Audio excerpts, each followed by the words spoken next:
네, 안녕하십니까. 이렇게 많은 분들이 모여 계시는 자리인지는 몰랐는데, 네, 발표를 하게 돼서 굉장히 영광으로 생각합니다.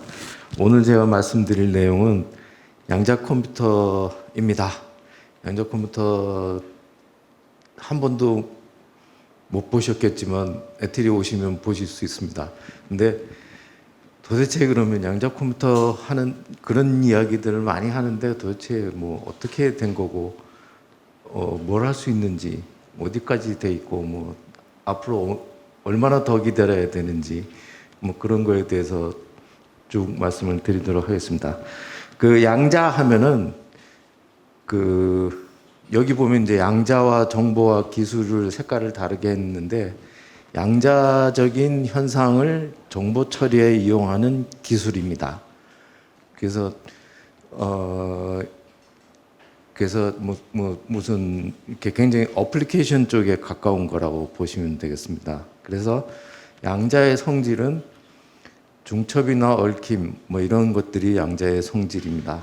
그래서 뭐 저기 수식은 뭐 안 보셔도 되고, 그래서 하나만 일단 아시면 되는데, 저기 구에 있는 이쪽 구면에 0과 1이 이렇게 있는데 0과 1만 처리를 한다 그러면 디지털 컴퓨터죠. 네, 0과 1이 중간 상태로 이렇게 이만큼이 1이고 이만큼이 0이겠죠.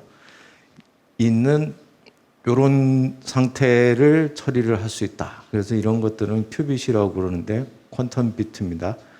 뭔가 0과 1을 하나씩 처리하던 거에 비해서 같이 처리를 하니 새로운 응용 기술과 뭐 새로운 시장이 만들어지지 않겠느냐. 그리고 그런 걸 할 수 있는 거는 기존의 트랜지스터가 아니고 새로운 기술들이 사용이 될 거고, 그리고 아까처럼 정보를 처리하는 거니까 정보와 관련된 이런 컴퓨터 시뮬레이션 측정 뭐 쭉 있는데 앞에다 양자자를 붙이면 아주 편리하게 다 어플리케이션이 됩니다. 그래서 그 중에 이제 가장 많이 쓰는 게 양자 컴퓨터, 그다음에 통신, 센서 쪽이 되겠습니다. 그래서 아까처럼 0과 1을 한꺼번에 처리를 하니 뭔가 병렬적으로 처리를 할 수 있지 않겠느냐. 그래서 한꺼번에 처리를 할 수 있다는 그런 뜻이겠죠. 그럼 양자 컴퓨터로 활용을 하면 좀 빨리 계산을 할 수 있지 않겠느냐. 그런 이야기들을 이제 이야기를 하는 거고, 그 다음에 이런 것 자체가 이제 양자 현상을 직접 핸들링을 가능합니다. 그래서 양자역학의 원리라든지 이런 것들에 대한 실험을 할 수 있습니다. 그래서 이런 것들은 시뮬레이터라고 하는데, 뭐 양자 컴퓨터의 일종이라고 보시면 되겠습니다. 그리고 양자는 이제 굉장히 랜덤하게 측정을 할 때는 굉장히 랜덤하게 만들어지는 경향이 있습니다. 그래서 큐빗 정보를 읽으면 원래 큐빗으로 또 돌아갈 수도 없습니다. 그래서 양자 우연성이라고 하는데, 그런 것과 복제불가, 뭐 서로 강한 상관관계를 갖고 있다는 것은 비국소성이라고 그러는데 얽힘입니다. 그래서 이런 것들을 통해서 통신에 쓰면은 비밀스러운 통신도 가능할 걸로 보여지고 있고요. 그 다음에 또 큐빗 자체가 굉장히 다루기가 어려운 물리량입니다. 그래서 광학이라든지 자기, 전기 등 환경에 굉장히 예민하게 반응합니다. 그래서 외부 영향이 민감하고, 또 이제 그 이론적으로 보니까 고전 센서들이 보일 수 있는 자본보다 훨씬 초고감도가 가능한 면이 있습니다. 그래서 이런 것들은 센서로 쓰면 되지 않겠느냐. 그러니까 어떤 물리기의 큐빗을 쓰느냐에 따라서 양자 컴퓨터로도 쓸 수 있고 통신으로도 쓰고 센서도 쓰고 뭐 이런 형태로 좀 가고 있습니다. 그래서 보면은 그럼 양자는 뭐냐, 뭐 새로운 물질이냐, 그게 아니고 불연속적인 단계값인데 에너지 최소 단위이기도 하고, 이러한 것들에 대한 양자적 성질을 이용을 하는 것입니다. 양자적 성질은 뭐 중첩성이라든지 이런 것들이 되겠습니다. 그래서 일단 뭐 빛도 광자라고 하는 포톤도 마찬가지고 뭐 레이저를 감쇄해서 포톤 한 개를 만들 수도 있고 아예 양자 광원을 아예 만들어서 포톤 한 개를 만들 수도 있습니다. 그리고 뭐 전자라든지 또 분자 최근에는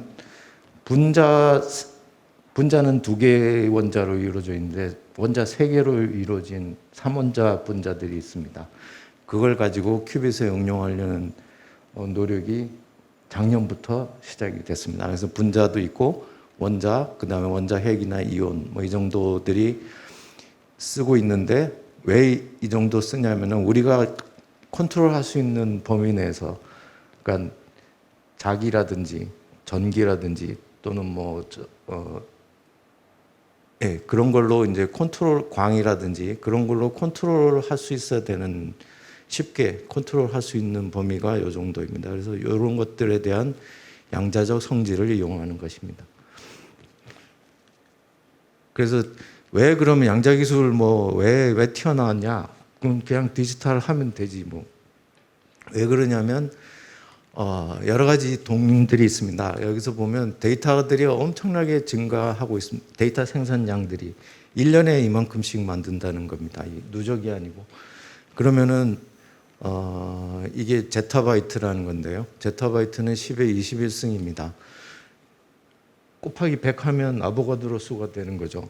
엄청나게 큰 숫자인데 그게 어느 정도 클지를 계산을 해보니 21년도가 44제타바이트입니다. 그래서 1테라바이트 SSD에다가 저장을 해서 두께 방향으로 이렇게 쌓아보면 달까지의 한 0.8배 정도까지 쌓을 수 있고 조금 있으면 몇 년 안 남았습니다. 2025년도에는 163제타바이트가 될 거라고 얘기를 합니다. 그 계산을 해보면 3배 정도 됩니다. 그 정도로 굉장히 많은 양의 데이터들이 만들어지고 있고 그러면 그런 데이터들을 처리를 할 수 있는 반도체는 그러면 엄청나게 많이 만들어야 되죠. 그래서 지금 반도체가 부족하다는 얘기가 이런 데서도 기인 합니다. 그래서 신문에 자주 나오는 3나노, 2나노 뭐 그 얘기가 이 로드맵에 의한 내용입니다. 이 로드맵은 ASML이라는 네덜란드에 있는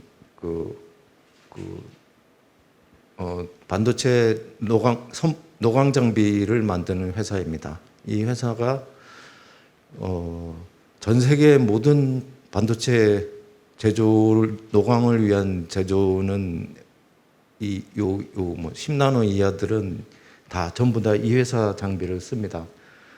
그래서 이 회사 장비를 살 수 있느냐 없느냐, 구할 수 있느냐 없느냐에 따라서 그 나라가 3나노를 할 수 있냐, 5나노밖에 못하냐 뭐 이런 걸로 됩니다. 그래서 굉장히 큰데 지금은 한 3나노.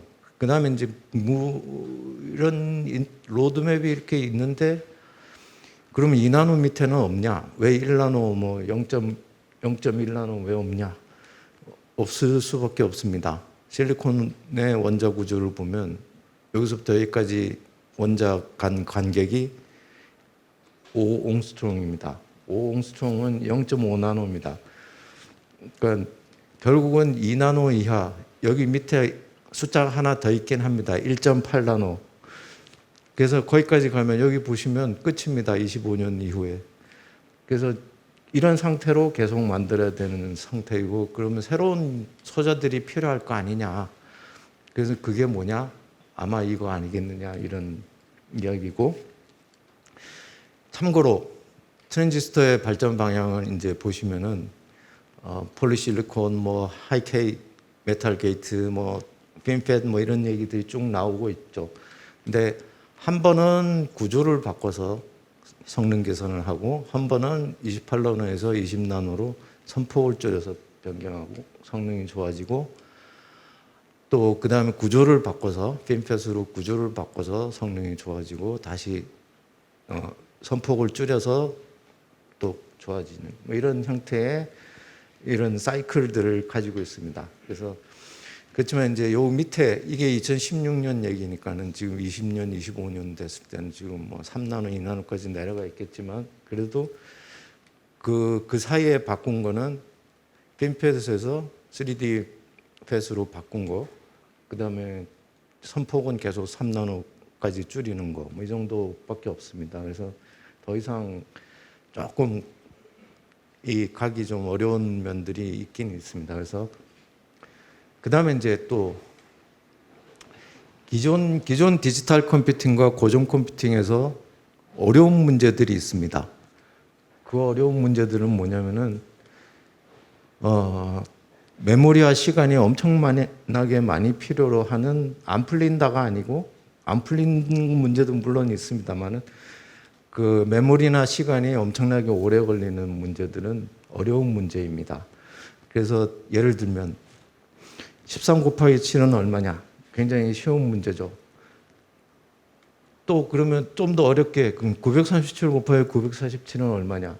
이것도 뭐 별로 어려운 문제가 아니겠죠. 근데 거꾸로 91은 뭐 곱하기 뭐냐?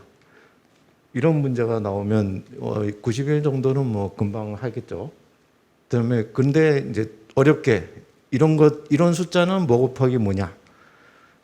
네, 시간이 훨씬 오래 걸립니다.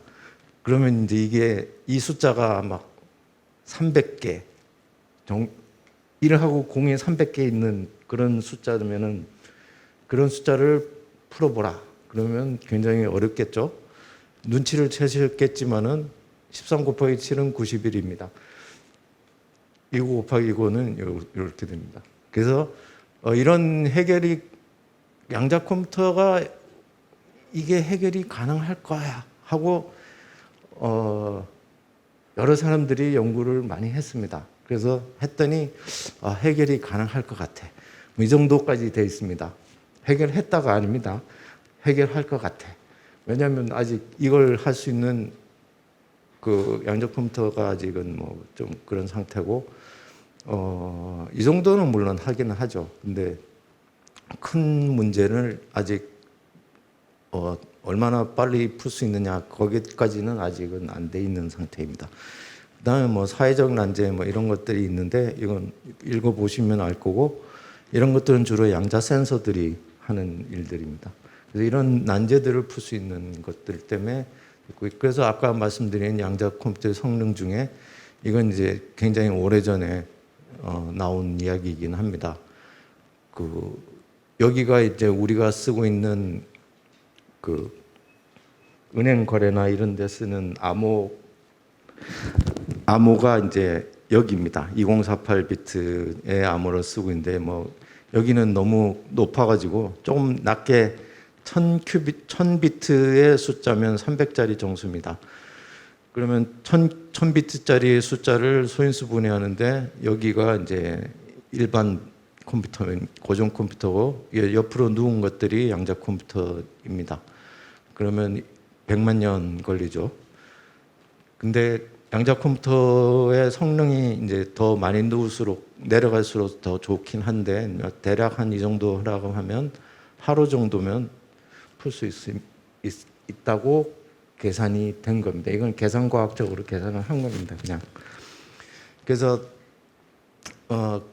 이제 이런 양자 컴퓨터가 뭔가 될 거다라고 이제 많은 사람들이 여기에 같이 이제 이 일들을, 많은 사람들이 같이 붙어서 일을 하게 되는 그런 계기가 됩니다. 그러면 이제 그럼 또 왜 양자 컴퓨터로 또 왜 가야 되느냐? 여기를 보시면 물리학 발전에 따른 이제 양자 컴퓨팅, 뭐 주판부터 시작해서 BC 2700년 전에 주판부터 해서 뭐 여러 가지, 그때는 기계적인 컴퓨터였죠. 이때는 기계의 시대였으니까요. 기계적인 걸로 계산을 해봅시다 해서 베버리지가 뭘 만들었죠. 안 돌아가는 거. 그래서 다이얼이 너무 많아서 움직일 수 없다는 그 계산기를 만들었고, 그 다음에 이제 일렉트론 메케니컬 컴퓨터로 해서 이번엔 뭐 전기로 돌려봅시다, 뭐 이런 거였고, 근데 이제 다음에는 이제 완전히 전기로 전자로 이제 해봅시다 하는 게 이제 됐고, 그 전자의 시대에서 진공관에서 트랜지스터로 바뀌면서 이제 계속 쭉 더 발전할 수 있는 계기가 된 거고, 그 다음에 이제 양자적인 현상을 이제 써서 이때 이제 양자역학이 나옵니다. 그럼 양자역학을 응용해서 양자역학은 요쯤에 나오죠. 요쯤에 나오는데 이걸 가지고 응용할 수 있는 단계까지 가는 게 요 정도 돼서 이제 그래서 기술이 만들어진 거에 의해서 항상 사람들이 새로운 컴퓨터들을 만들어내는 그런 상황입니다. 그래서 이런 방법이 계속 가겠지만 양자 컴퓨터도 이제 새롭게 태어나서 이제 쭉 가는 거고요. 그러면 이제 그 양자 컴퓨터로 들어가기 전에 가장 양자를 가지고 제일 먼저 응용한 쪽이 암호통신입니다. 암호통신은 뭐 A에서 양자 암호를 사용한 통신입니다. 그래서 A에서 B까지 이 메시지를 이렇게 보내는데 이렇게 암호화를 하는 키로 암호를 걸고 받은 쪽에서는 푸는 키로 다시 풀어서 이제 읽으면 되는 겁니다. 기본적으로는 암호 통신입니다. 근데 이제 이 키를 어떻게 나눠 가질 수 있느냐? 그 키는 이제 이런 양자적인 방법으로 요 두 사람만 딱 아는 키를 만들어낼 수 있습니다. 그래서 그런 것들을 뭐 양자 암호 키 분배, QKD 뭐 이런 얘기를 하고 있습니다. 근데 여기 보시면은 엄청나게 오래전에 이론이 나왔습니다. 84년입니다. 84년도에 이론이 나오고 89년도에 이게 가능하다고 실험적으로 보이고, 그다음에 여기에는 우리나라 분들도 많이 참여해서 새로운 방법들을 만들어내고, 그다음에 뭐 애트리는 2008년 뭐 이쯤에 데모를 보이고, 그리고 지금 이제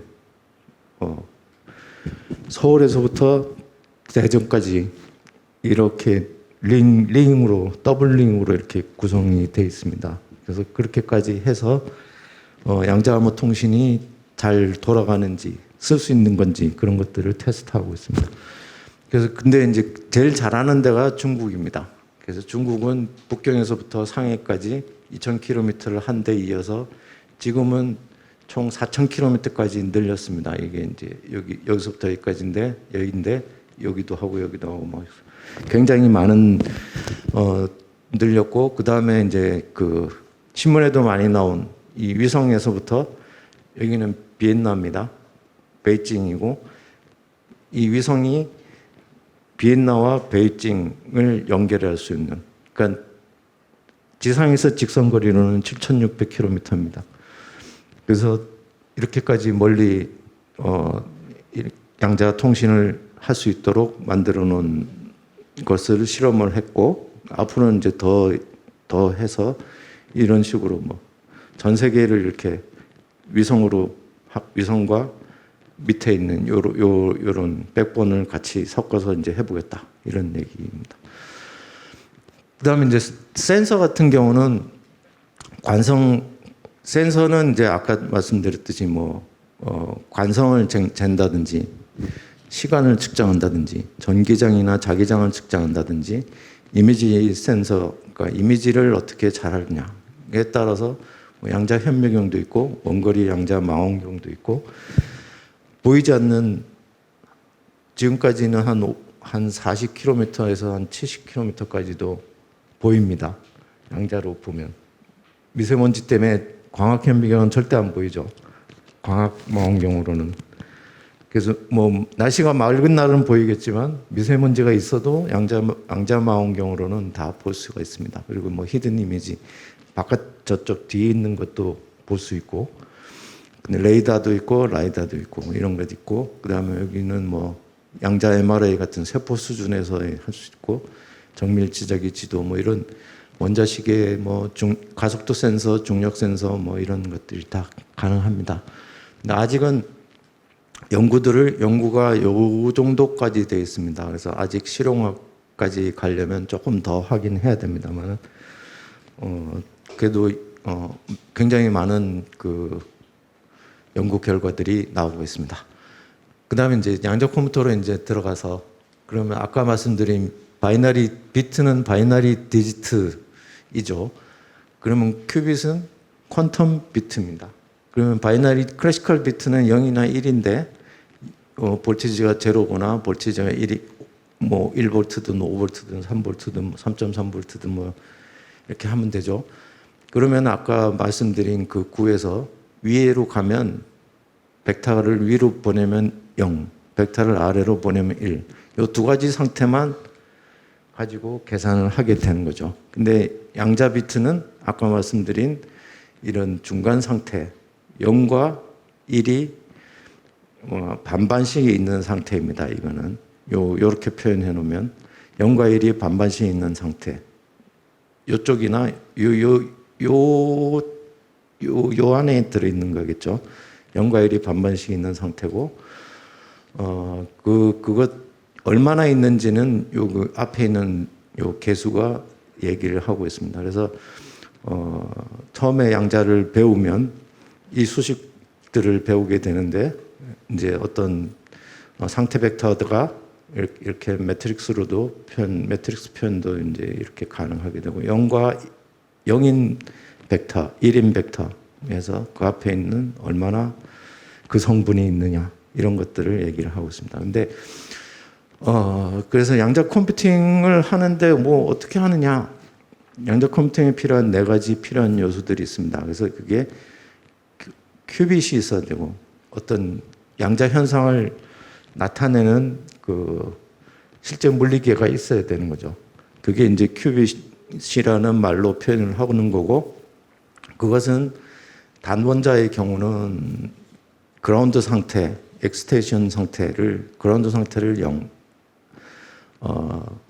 그 위에 있는 에너지 상태를 1, 뭐 이런 식으로 표현을 하면 되겠죠. 그래서 그 원자의 에너지 상태는 여기 레이저로 그 에너지 갭만큼 맞는 레이저를 쬐주면은 올라갔다가 내려왔다 뭐 하죠. 그런 것들을 이제 쓰는 거고 전자 스피는 경우는 뭐 업다운, 스핀업, 스핀다운 이런 것들을 쓰는 거고 편광의 경우는 광의 경우는 이런 편광으로 해서 옆으로 된 편광, 수직으로 된 편광 이런 것들을 0이나 1로 이렇게 쓰게 됩니다. 왜 이런 것들을 써도 되느냐는 공부를 이렇게 공부를 하면은 이게 다 양자적 현상을 나타내고 있고 중첩과 얽힘이 다 가능합니다. 그래서 이제 쓰는 거고요. 그래서 그런 큐빗들이 필요하고 그 다음에 이것들을 컨트롤을 해야죠. 계산을 하려면 뭔가 이걸 큐빗에 대한 상태들을 가지고 막 서로 해야 되는데 그런 유니터리 컨트롤 가능한 오퍼레이션이 돼야 되는 거고 그 다음에 제일 중요한 게 이겁니다. 제일 중요한 게 preparation and measurement입니다. 그래서 다 제로로 보낼 수 있어야 되고 그 다음에 막 무슨 오퍼레이션을 한 다음에 결과를 측정할 수 있는 이런 게 돼야 되는 것입니다. 그래서 요 네 가지 조건 그 중에서도 preparation and management가 되게 중요한 건데 그런 것들을 할 수 있으면은 이제 계산을 할 수가 있다는 얘기가 되는 겁니다. 양자를 가지고 그래서 이제 복습을 하시면 로직 게이트를 보시면 뭐 이런 것들이 있죠. 뭐 AND 하면은 XY 뭐 진리표가 이렇게 쭉 나오죠. 이 진리표대로 하려면 뭐 AND 게이트는 이런 식으로 뭐 간단하게 꾸밀 수는 있다는 얘기고 NOT 게이트도 뭐 이런 식으로 노어도 뭐 이런 식으로 해서 뭐 여러 가지 회로들은 뭐 조금씩 틀릴 수도 있겠지만 이런 식으로 꾸밀 수가 있습니다. 그러면 양자도 아까 말씀드린 이런 양자도 로직 게이트들이 있습니다. 그래서 NOT 게이트도 있고 하다마드는 뭐 있고 그 다음에 not과 C not, 뭐 phase 이런 것들이 있습니다. 그래서 아까 말씀드린 이런 매트릭스 표현으로 하면 이렇게 되고 이거는 아까 말씀드린 이런 매트릭스 표현하고 같이 맞물려 가지고 매트릭스 계산을 하면 이제 어떻게 동작을 하는지에 대한 로지컬리 이렇게 계산을 해볼 수는 있습니다. 근데 이거가 실제 큐빗에서도 오퍼레이션이 그대로 일어난다는 거죠. 그래서 많은 사람들이 90년대부터 굉장히 열심히 이런 것들을 연구를 했습니다. 그래서 기본적으로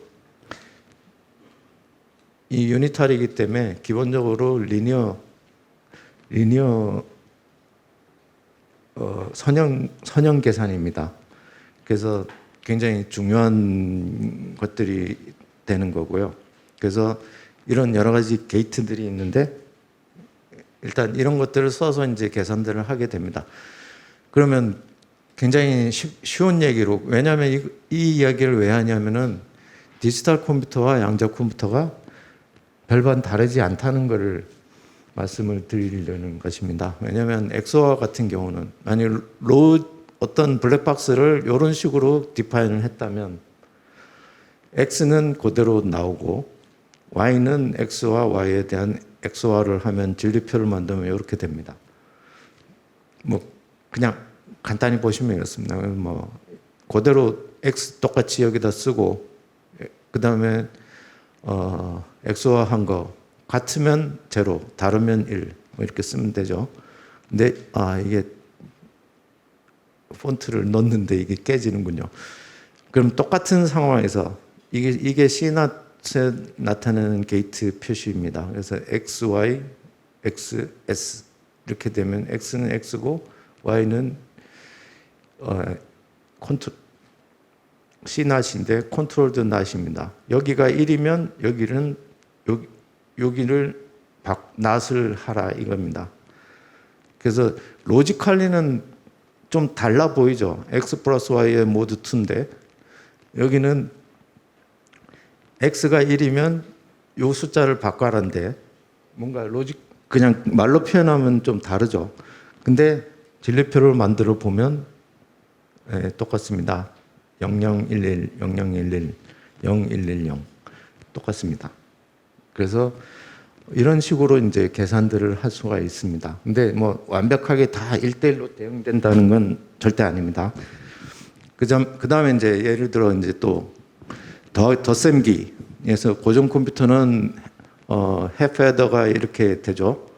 아까 보여드린 게 사실은 이게 해프헤더입니다. 그래서 해프헤더가 이렇게 되고 이걸 가지고 풀헤더를 이렇게 만들 수 있는데 양자 컴퓨터로도 마찬가지로 해프헤더는 이렇게 만들 수 있고 풀헤더는 이런 식으로 만들 수 있습니다. 그래서 그러면 이제 여기에 있는 해프헤더를 하려면 여기에 트랜지스터가 3개, 여기 1개, 여기 2개, 5개, 여기 곱하기 10개, 5와 2개 뭐 이렇게 하면은 트랜지스터가 한 15개나 많으면 20개까지도 가겠죠. 근데 여기는 큐빗 3개입니다. 첫 번째 큐빗, 두 번째, 세 번째 큐빗 3개를 가지고 레이저나 이런 걸로 오퍼레이션을 한 번, 두 번, 세 번, 네 번, 5번 하면 되는 거죠. 굉장히 빨리 할 수 있겠죠. 그래서 이제 굉장히 빨리 할 수 있는 것들이 되고, 근데 이제 요 경우가 이제 아까 컨트롤드 낫인데 요거 경우는 되게 복잡하게 이거가 한 번에 오퍼레이션 되는 큐빗을 만들고 그 큐빗 제어하는 방법을 제대로 만들면은 한 번에 오퍼레이션은 됩니다만은 뭐 아직은 거기까지 못 가서 이런 굉장히 조금 복잡한 것들을 하긴 해야 됩니다. 그렇지만 이제 되리라고 보고 있고요. 그럼 실제로 이제 그런 만들어 놓은 양자 컴퓨터는 어떻게 생겼냐? 껍데기는 이렇게 생겼습니다. 이게 그 주식 투자도 많이 하신다는 그 이온큐 컴퓨터고요. 실제로는 여기는 원자들을 이온화된 원자를 공중에다 잡아 놓습니다. 이렇게 다 잡아 놓고 레이저를 쬐서 엑스테이션도 시키고 그라운드 스테이트로 떨어뜨리기도 하고 그러는 겁니다. 그래서 그런 걸로 계산을 하는 거죠. 그렇게 해서 1인 상태도 만들고 뭐 제로인 상태도 만들고 그 옆에 거랑 이렇게 옆에 거랑 이렇게 인터랙션도 하게 만들고 뭐 그런 겁니다. 그다음에 보시면 이쪽에는 이제 이거는 이온 트랩이고요. 32개까지 잡았습니다. 32개까지 오퍼레이션 가능합니다. 그럼 32큐빗이라는 뜻이죠. IBM의 경우는 여기 드럼통 같은데 요 안에 이제 요런 칩이 하나 딱 들어 있습니다. 이 칩은 이렇게 생겼습니다. 이렇게 생겼는데 큐빗이 하나, 둘, 셋, 넷, 5개 이렇게 있습니다. 이거는 이제 5개짜리고요. 5개짜리를 오퍼레이션 하는데 여기 보시면 쉘프에 이제 측정기 같은 것들이 많이 있죠. 쌓여 있죠. 이것들이 다 컨트롤러이고 측정하고 뭐 그런 겁니다. 이런 게 여기 하나 더 있습니다. 그래서 이만큼이 필요한데 그리고 이제 아까 말씀드린 것처럼 뭐 이런 로직 이런 오퍼레이션들을 이렇게 시키면은 계산을 할 수가 있습니다. 근데 이게 2016년에 만들었습니다. IBM이 2021년도에는 127큐빗을 만들었죠. 네, 그 다음에 이제 그러면 뭐 이온큐하고 뭐 IBM밖에 없느냐? 그렇지 않습니다. 초전도 방식의 양자 칩은 얼마 전까지만 해도 USTC 중국 과기대입니다. 중국 과기대가 66큐빗으로 제일 많았었는데 IBM이 작년 말에 127개를 만들고 여기에 빨간색으로 써 있는 것들은 클라우드로 여기서 접속해서 쓸 수가 있는 큐빗들입니다. 그래서 USTC가 만든 거는 알리바바 뭐 그런 쪽에서 11큐빗으로 서비스를 하고 있고요. 자기네들끼리만. 그다음에 IBM은 뭐 이런 큐빗들이 쭉 서비스되어 있고 구글은 서비스를 안 하고 있고 인텔 안 하고 있고 리게티라는 회사가 이런 큐빗들을 서비스하고 있고요. 그다음에 이런 초전도뿐만 아니라 아까 말씀드린 이온 트랩은 20개짜리 정도는 이렇게 많은 대학에서 주로 많이 했고 그다음에 인스브룩 대학에서 창업한 AQT라는 데가 있고 메릴랜드 대학에서 창업한 이온큐가 있습니다. 그래서 이온큐가 32큐빗으로 지금 뭐 제일 많이 있고요. 지금 서비스는 11큐빗짜리를 하고 있습니다. 그 다음에 이제 중성원자들이 있습니다. 이거는 이런 이온으로 만든 이온을 이런 트랩에다가 넣고 정기적으로 잡습니다. 고주파로 해서 잡는데 이거는 중성원자인데 원자들을 기체 상태로 된 원자들을 레이저로 잡습니다. 레이저를 4방향으로 쏴서 3방향, 6방향을 쏴서 잡는데 여기 보시면은 하버드에서 만든 51개짜리 잡았습니다. 51개 잡았는데 최근에 256개 여기 보시면 점점점점 해놓은 게 이게 256개입니다. 256개를 잡아서 큐빗이 256개 있다는 얘기입니다. 사실은. 근데 뭐 다 오퍼레이션이 되고 뭐 이런 것들은 조금 다른 문제이긴 아직은 다른 문제이긴 하지만 잡아놓기는 256개를 잡았습니다. 그 다음에 이제 광으로도 가능한데 USTC에서 50개짜리의 광을 50개짜리 레이저 같은 50개짜리의 양자 광원을 써서 이런 것들을 했죠. 엄청나게 복잡한 실험 장치입니다. 아마 거의 이 무대보다 클 거예요. 장치가. 그래서 그렇게 돼 있고 요거는 아까 말씀드린 양자 어닐러라는 건데 D-Wave라고 해서 많이 캐나다에서 굉장히 많이 하던 그 큐빗들입니다. 근데 여기는 뭐 많아야 127개인데 여기는 왜 5,000개나 되냐? 여기 5,000개하고 여기 127개는 완전히 다른 얘기입니다. 다른 큐빗이기 때문에 큐빗 계산을 하는 방법이 다릅니다.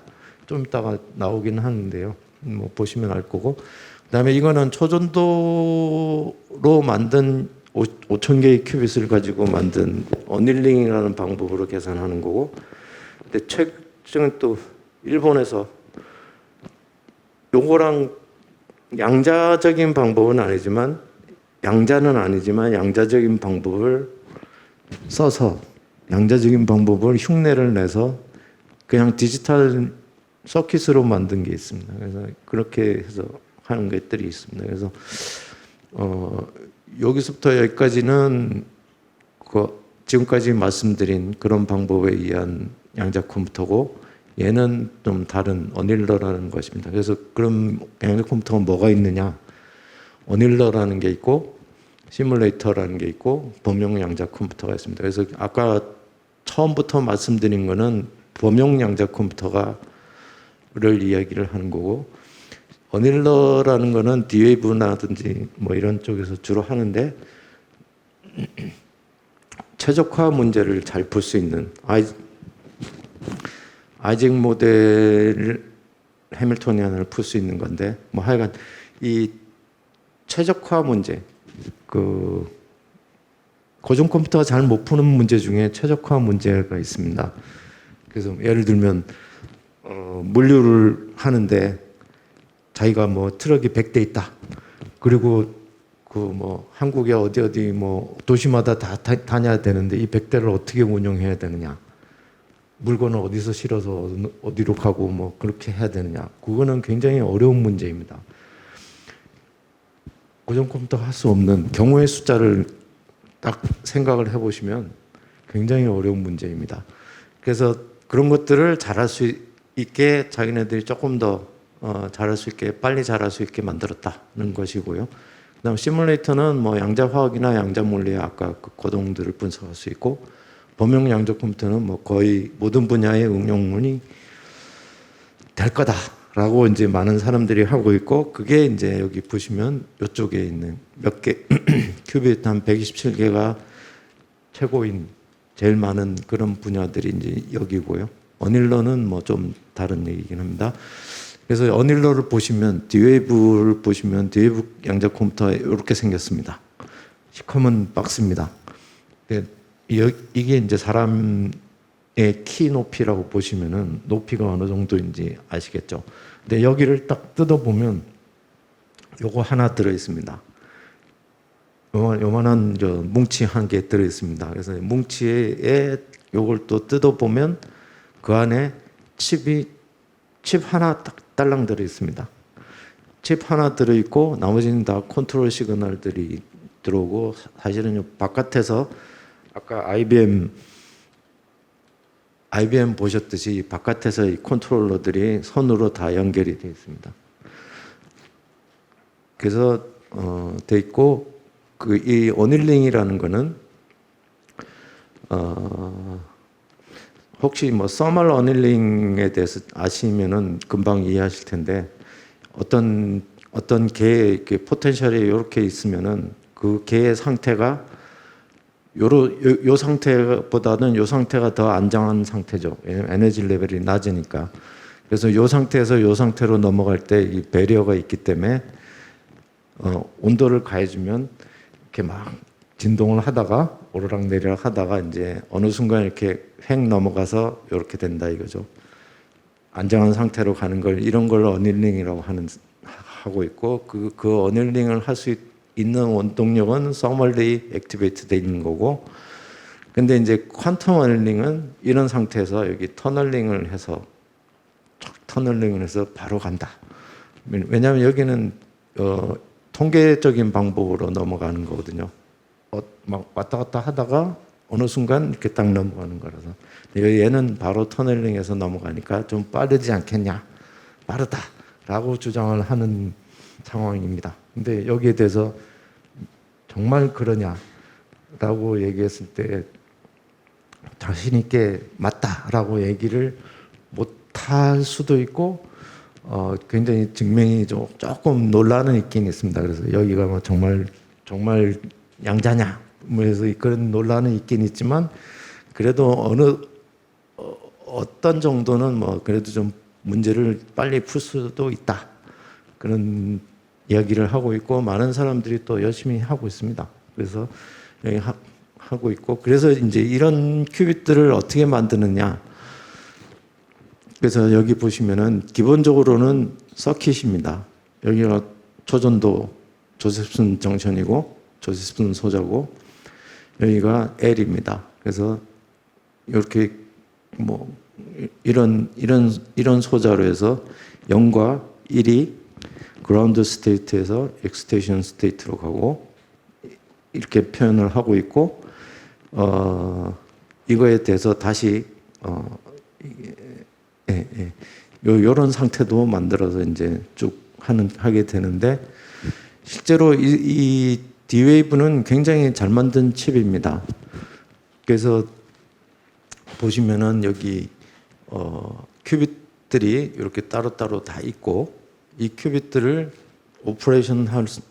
밖에서 컨트롤하고 오퍼레이션 할 수 있도록 다 연결들이 된 굉장히 잘 만든 큐빗들이고 그렇지만 이제 방법이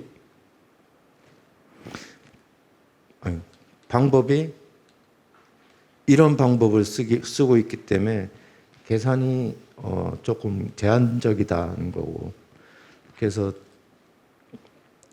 제한적일 수밖에 없다는 그런 정도입니다. 그래서 뭐 그다음에 이제 시뮬레이터의 경우는 이것처럼 뭐 이런 해밀토니안이 있다. 그러면 이 해밀토니안에 대한 큐빗으로 모델링을 합니다.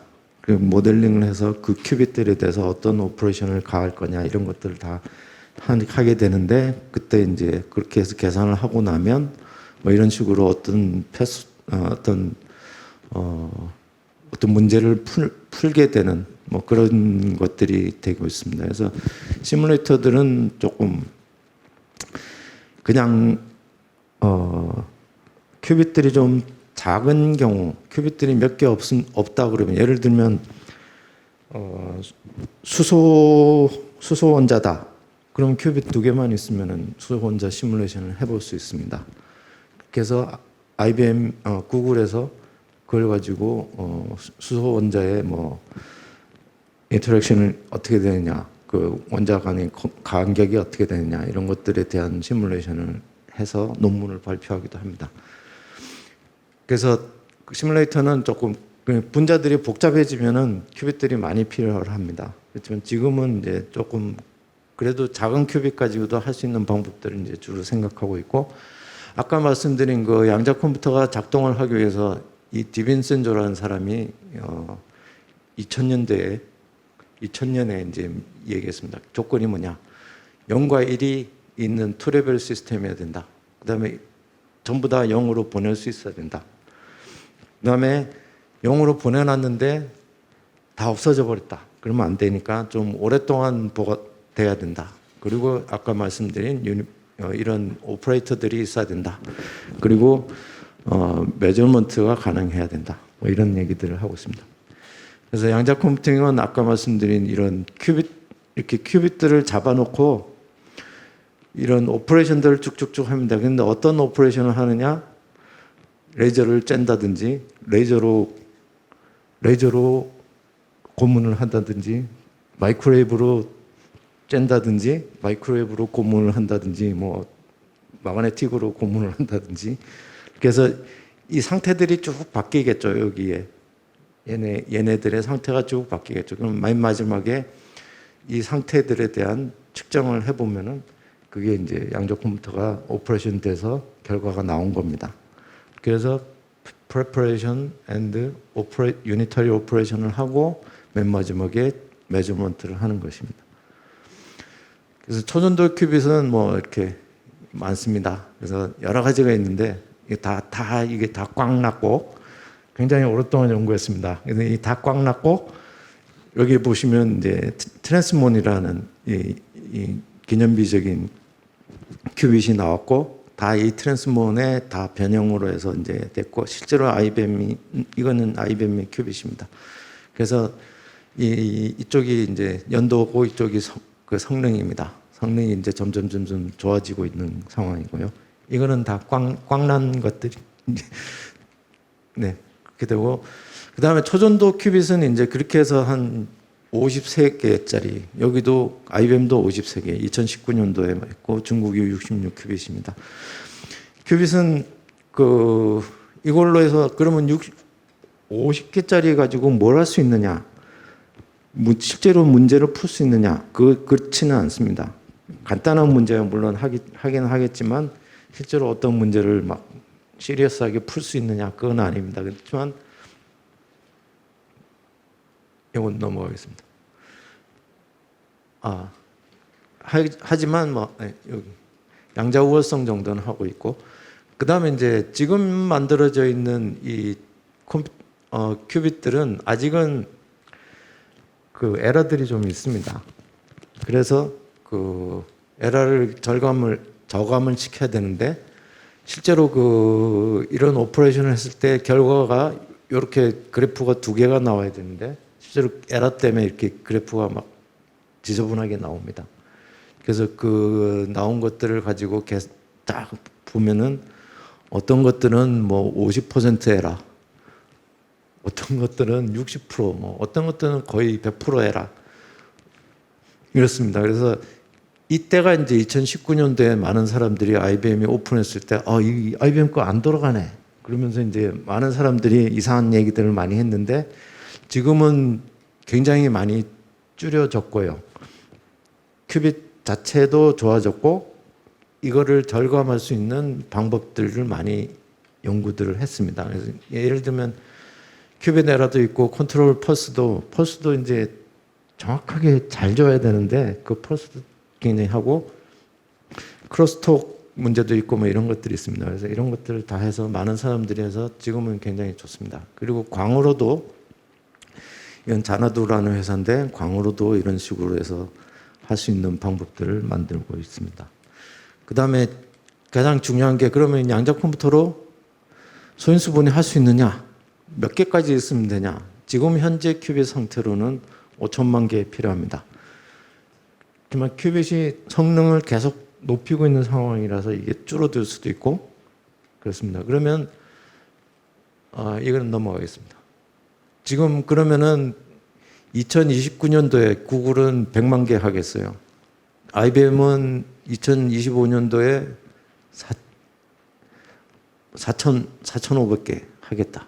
그 다음에 이온큐도 몇 개죠? 한 1,000개 하겠다.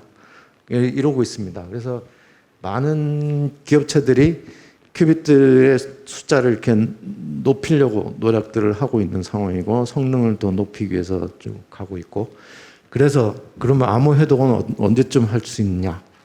그래서 많은 사람들이 이 까만 점은 지금까지 했던 거고 동글뱅이는 하겠다고 어나운스 한 것들입니다. 그래서 그 엑스트라폴레이션을 해보면 여기가 이제 RSA를 깨는 게 지금 현재 계산은 이렇습니다. 그런데 큐빗 성능이 좋아지면 여기 내려갈 겁니다. 그렇지만 이제 지금 프로젝션을 해보면 한 2040년 얼마 안 남았습니다. 20년밖에 안 남았습니다. 20년 있으면은 암호가 다 깨진다는 거죠. 가장 그럼 조금 더 보수적으로 봤을 때는 한 2060년 좀 되지 않겠냐. 그러면 이제 이런 그 암호만 이제 말씀드렸는데 실제로는 아까 말씀드린 시뮬레이션과 최적화. 그리고 가장 중요한 게 인공지능입니다. 인공지능이고 그래서 어떻게 하느냐? 그러면 왜 소인수분해 빨리 하느냐? 10의 34승번 계산해야 될 거를 양자 컴퓨터로 하면 10의 7승번만 계산하면 되는 거죠. 굉장히 빨리 할 수 있습니다. 그래서 317 트릴리언 이어스인데 8시간이면 가능하다라는 게 이제 새로 나온 계산들이고요. 그다음에 이런 것들은 시뮬레이션을 할 때 이제 이런 분자들이 많아지면 큐빗들이 몇 개 더 필요할 거냐 그런 것들에 대한 프로젝션입니다. 넘어가겠습니다. 이것도 그렇게 해서 인공지능에 쓰기 위해서 많은 사람들이 이렇게 열심히 많은 연구들을 양자적인 방법으로 할 수 있는 방법들을 연구를 하고 있습니다. 뭐 인공지능에서 쓰는 모든 알고리즘 전부 다 하고 있습니다. 근데 중요한 건 뭐냐면은 정말 빨라지느냐? 정말 빨라지는 건 요 두 가지밖에 없습니다. 나머지는 확인 중에 있습니다. 사실은 빨라질 거다라고 생각을 하고 있고 학문적으로는 이렇습니다. 그렇지만은 이제 많은 사람들이 노력을 해서 요것들이 좀 빨라지지 않겠느냐 이런 정도를 이야기하고 있습니다. 그 다음에 알고리즘 발전은 뭐 이건 읽어보시면은 알고리즘 잘 아시면은 읽어보시면 되고요. 그 다음에 IBM은 23개의 양적 컴퓨터를 클라우드로 제공을 하고 있습니다. 이것을 성균관대가 같이 그 서비스를 하고 있습니다. 성균관대 대학에 대해서는 서비스를 하고 있습니다. 또한 이온큐도 마찬가지로 성균관대에서 서비스를 하고 있습니다. 그 다음에 이제 그러면 굉장히 많은 분야에 대해서 회사들이 이렇게나 많이 있습니다. 그래서 많은 연구자들이 연구를 하고 있고 특히 또 포토닉스에 대해서도 이렇게 많은 서플라이 체인들이 있고 배터리는 뭐 만들고 있는데 아직 뭐 잘 못하고 있습니다. 좀 더 열심히 해야 되겠습니다. 그 다음에 광양자도 하고 있는데 이제 내년부터는 좀 제대로 해볼 생각입니다. 그리고 서울대는 이온 트랩으로 해서 실제로 이게 이온 6개 잡은 겁니다. 이온 원자들이 이렇게 눈에 보이는 겁니다. 그래서 정말 원자가 눈에 보이냐 그건 아닙니다만은 원자가 내는 빛을 잡아내는 건데 이렇게 하면 보입니다. 그리고 반도체 양적 큐빗도 하고 있고 표준연에서는 초전도 양적 큐빗을 만들고 있고 키스트는 다이아몬드 점결함으로 만든 큐빗을 하고 있고 그 다음에 암호가 정말 해독이 될 거냐 많은 사람들이 전문가들의 대답입니다. 해가 갈수록 해독될 거다라고 얘기를 하고 있고 영국도 열심히 하고 있는데 미국은 많은 사람들이 이렇게 돈을 투자를 하겠다고 되어 있고 최근에 나온 게 1.1조 원입니다. 1년에 1조를 넣습니다. 굉장히 많은 돈이 들어가죠. 근데 그렇게 해서 미국의 많은 연구소, 대학들이 같이 하고 있고 여기 UK 공군 다 하고 있습니다. 왜냐하면 이거는 안보의 문제입니다. 양자는. 그래서 이건 넘어가겠습니다.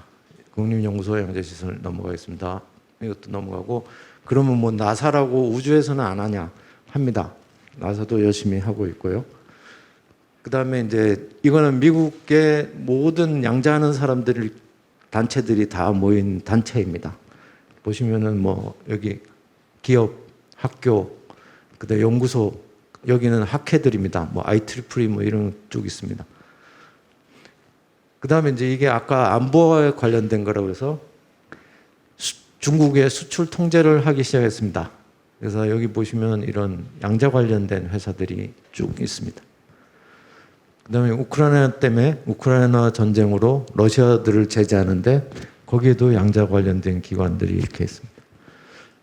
그래서 양자 센서도 잘 합시다 하고 대학관이 항상 나서서 하고 있고 이건 넘어가겠고 중국과 미국은 서로 이 양자 기술을 가지고 경쟁을 하고 있는 상황이고 중국에 대한 보고서들이 이렇게 속속 나오고 있습니다. 그리고 이제 이게 안보하기 때문에 민군 발파 쪽에서도 많은 연구들을 하고 있고 그 다음에 이제 더 중요한 게 IARPA라고 해서 미국의 안보와 시큐리티에 관련된 신기술을 개발을 하는데 돈을 굉장히 많이 투자하는 단체입니다. 근데 거기에 이제 양자 컴퓨터 관련돼서 2009년부터 해서 쭉 해 있고 이런 것들을 하고 있고 지금도 이런 거 하고 있고 21년도에 끝났습니다만 그다음에 이런 것도 2017년부터 해서 아직 하고 있습니다. 그래서 굉장히 많은 돈들이 들어가고 있고 중국 절대 놓칠 수 없어요. 그러면서 이제 엄청난 돈을 들여서 아예 양자 연구소를 만들고 있고, 그다음에 이거는 화웨이가 만든 화웨이의 양자 로드맵입니다. 그다음에 EU도 처음에 이제 10억 유로 해서 1조 원 썼는데 그거 갖고 안 되겠어요 해서 다시 돈을 굉장히 투자를 하기 시작했습니다. 그래서 전 세계가 지금 양자 기술의 헤게모니를 잡기 위해서 아주 굉장히 공격적으로 많은 투자들을 하고 있습니다. 일본 마찬가지입니다. 일본도 1년에 2천억 넣습니다. 그러면 한국은 어떠냐?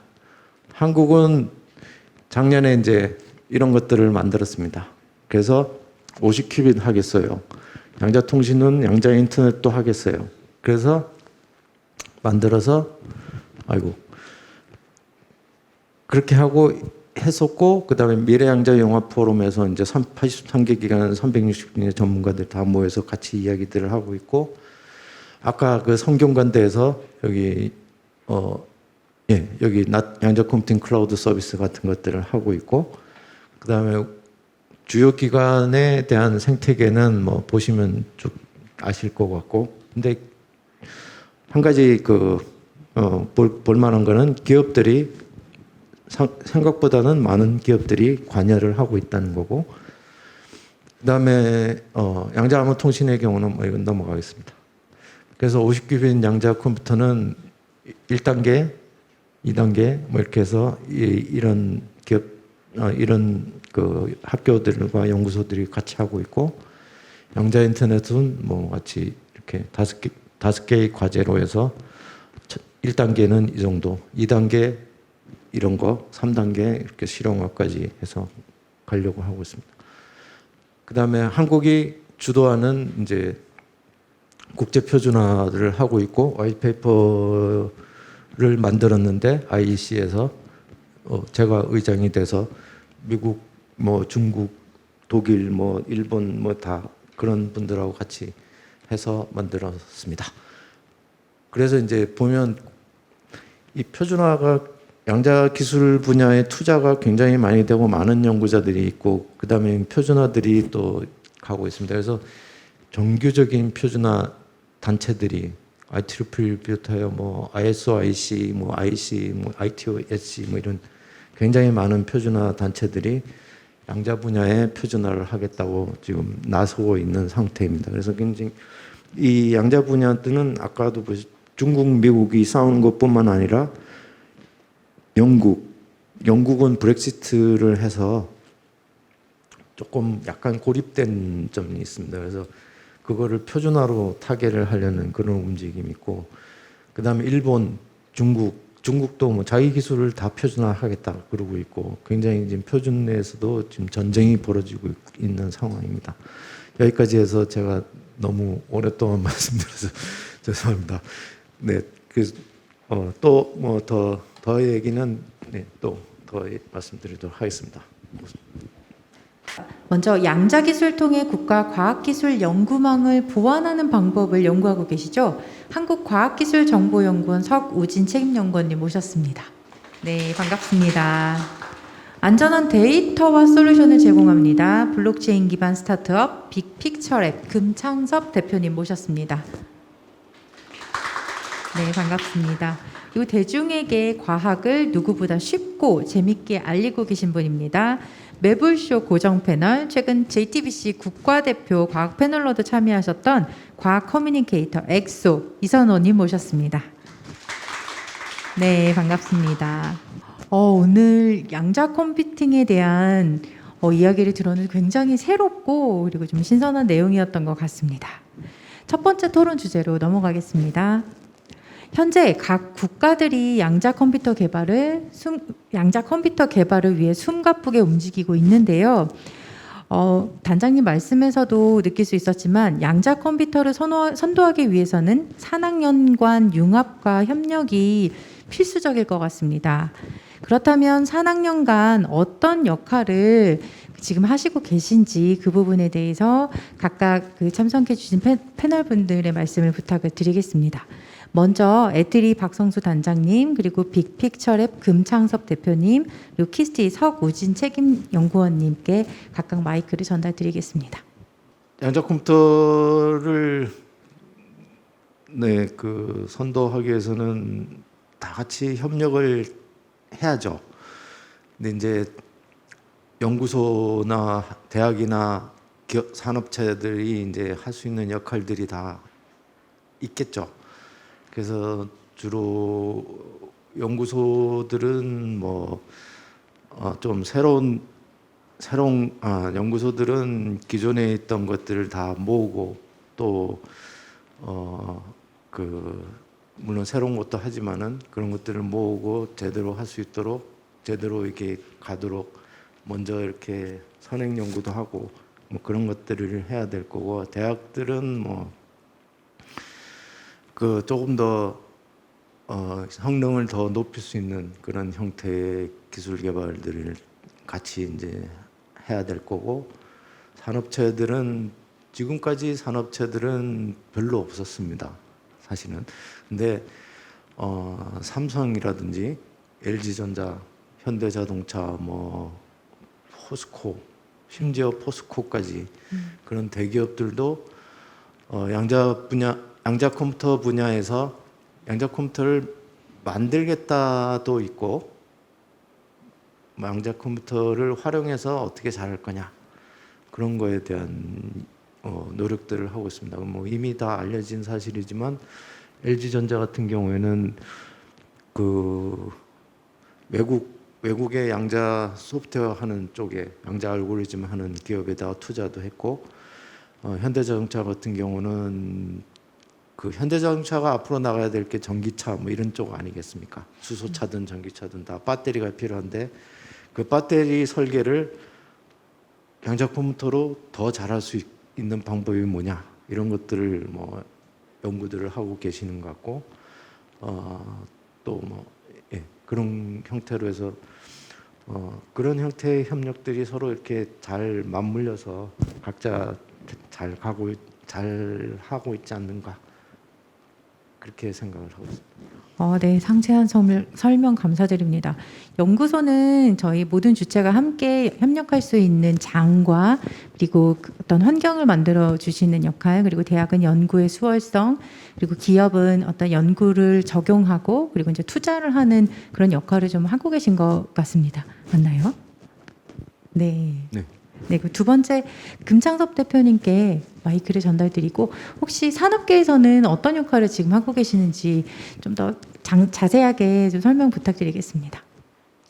예, 산업계에 대해서는 제가 양자 쪽에 이렇게 전문가가 아니어서 이제 정확한 것은 잘 알 수 없는데, 이런 양자가 사실은 미래에서 굉장히 큰 파괴적 기술이잖아요. 그래서 스타트업인 경우도 이걸 이제 도전하고 있다는 것을 제가 알게 됐습니다. 예, 스타트업 중에 양자 컴퓨터 같은 것은 사실은 작은 기업에서 하긴 힘들지만 거기 어떤 특정 원천 기술을 개발하는 데도 있고, 또 그런 거보다는 지금 IBM 같은 데서 이제 클라우드 컴퓨팅 형태로 어쨌든 양자 컴퓨팅을 제공한다고 하니까 현재 주어진 큐빗이 좀 용량이 좀 부족하지만 그걸로 뭔가 그동안 풀기 힘들었던 문제, 주로 이제 컴퓨팅 쪽에서는 그 지수승 문제라고 복잡도가 지수적으로 급격하게 올라가는 문제를 기존 컴퓨터로 못 풀었는데, 금융 문제가 됐던 어떤 특정 신약 개발 문제가 됐던 잘 풀리는 문제가 있는 모양이에요. 그 양자 컴퓨팅을 사용해서 그런 문제를 찾아가지고, 그러니까 서비스를 개발하는 쪽으로 조금 더 관심을 갖는 걸로 좀 파악을 했습니다. 네. 네. 기업은 양자 컴퓨팅을 응용한 서비스를 굉장히 많이 개발을 예. 하시고 계신 거군요. 그렇게 집중하고 있는 것으로 보입니다. 예. 네. 감사합니다. 키스티 석우진 책임님 말씀 부탁드리겠습니다. 예. 일단 제가 하는 사업 쪽이나 제가 관심 있게 저희들이 연구하는 분야가 양자 암호 분야 쪽이라서 조금 축소해서 좀 말씀을 드리겠습니다. 그 양자 기술 또는 양자 컴퓨터를 포함한 양자 기술, 이 기존의 다른 산학연들의 협력 관계 좀 다른 면이 한 두 가지 정도가 있는 것 같습니다. 그 첫 번째가 이거는 국가 보안 문제하고 직결되기 때문에 국정원이랄까 아니면 국방연구소랄까 이런 어떤 국가의 그 보안 관련된 기관들이 적극적으로 참여해야 된다는 그런 면에서는 기존 산학연과 조금 차별성이 있는 것 같고요. 두 번째는 이런 양자 컴퓨터를 포함한 이런 양자 기술들이 기존 다른 기술의 어떤 추이와 다르게 예를 들면 특정 IT 기술을 한 개로 보게 되면 그 한 개의 기술이 산학연이 공이 이제 협력을 많이 한 것들은 기존의 산학연들이 같이 그런 식으로 많이 해왔습니다. 그런데 양자 쪽은 이 산학연들의 어떤 그 하나의 기술만이 포함되는 게 아니고 다양한 다학제들이 융합되어서 접근되는 게 상당히 심화되어 있습니다. 또 물리학 쪽 하시는 분들, 화학 분야 하시는 분들, 전기, 전자, 컴퓨터, 소프트웨어 전공하시는 분들 이런 분들이 다 혼합되어 있기 때문에 바로 옆에 연구하시는 분들의 연구를 제가 보더라도 알지 못하는 부분이 기존의 다른 기술과는 차별성 있게 상당히 심오한 면이 있습니다. 그래서 이런 양자 컴퓨터 등 양자 기술들의 산학연들에서는 특히나 이런 학제 간의 융합을 상당히 잘 이끌어 나가는 부분이 조금 더 차별성이 있고요. 궁극적으로 우리 산학연들 간의 협력을 하게 되는 것은 궁극적으로는 결국에 산업체가 베네핏을 가져갈 수 있도록 학계나 연구계나 또는 정부기관들이 이렇게 서포팅하는 그런 분야인데 역시 양자 분야도 지금 이제 초창기를 벗어나서 약간의 중반으로 넘어가고 있지 않습니까? 우리나라도 이런 걸 볼 때 일본 같은 경우에는 작년에 큐스타라는 어떤 컨소시엄을 통해서 그 토요다나 이런 어떤 기업들 24개를 연합해서 산업체 중심으로 가는 모습이 이미 보이고 있고요. 유럽 같은 경우도 뭐 저희 분야에서는 이제 QKD 양자암호 통신의 핵심 기술인 QKD를 중심으로 하는 오픈 QKD 분야도 보면 5G 연계하는 분야 이런 것들은 결국 산업체하고 연계하겠다라는 그런 것들의 어떤 비전을 제시하는 거기 때문에 우리나라도 이제 좀 중반기로 넘어갈 때 학계와 연구계에서 했던 기술들이 산업체로 잘 넘어갈 수 있도록 하는 것은 이제 시작돼야 되겠다라는 말씀도 같이 드립니다. 네, 명확한 설명 감사드립니다. 석책임님 말씀 통해서 양자 기술은 국가연구소에서는 국가 안보와 보안을 위해서도 지금 연구를 하고 계시는 분야고 기본적으로 양자 기술이 그 융합 기술이다 이런 메시지를 좀 들을 수 있었습니다. 네, 두 번째 질문으로 넘어가 보겠습니다. 여러분 두 번째 질문은 잠깐 한 템포 쉬어가는 질문으로 저희들이 준비해봤습니다. 엑소 이선호님께 질문 드리겠습니다. 양자 컴퓨팅 기술 사실 박 단장님께서 굉장히 상세하고 친절하게 설명을 해주셨지만 저 비전공자인 저희들이나 그리고 이제 일반 국민들에게는 아직 좀 생소하고 낯선 개념인 것 같아요. 네네. 과학 커뮤니케이터로서 혹시 양자 컴퓨팅, 양자 기술에 대해서 대중들이 지금 얼마나 이해하고 있는지 관심도는 얼마나 지금 갖고 있는지 좀 체감하시는 그런 부분들 말씀 부탁드릴게요. 네, 일단 제가 그거에 대한 답변을 드리기 전에 여기 이렇게 귀한 시간 내서 오신 분들 그리고 여기 패널 분들한테 질문을 몇 가지 드려보고 싶어요. 혹시 나는 뭐 앤트맨이나 아니면 뭐 어벤져스, 마블, 뭐 닥터 스트레인지 이런 거를 영화를 보거나 이런 단어를 한 번이라도 들어봤다. 손 한번 들어봐 줄 수 있을까요? 거의 드셨네요. 네, 맞아요. 그래서 이렇게 대중분들이 이것도 결국에 다 양자 역학, 이런 양자 컴퓨팅 이런 거 다 연결되는 거를 문화화시켜서 영화화시킨 부분이거든요.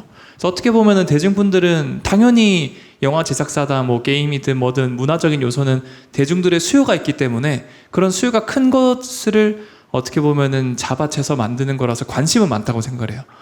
그럼 제가 똑같은 결은 아니지만 질문을 하나 더 드리자면 나는 왜 김성수 당자님께서도 말씀을 해주셨는데 강의를 너무 훌륭하게 잘해주셨는데 양자 컴퓨터 할 때 왜 영하 273도로 떨어뜨려야 되는지 안다.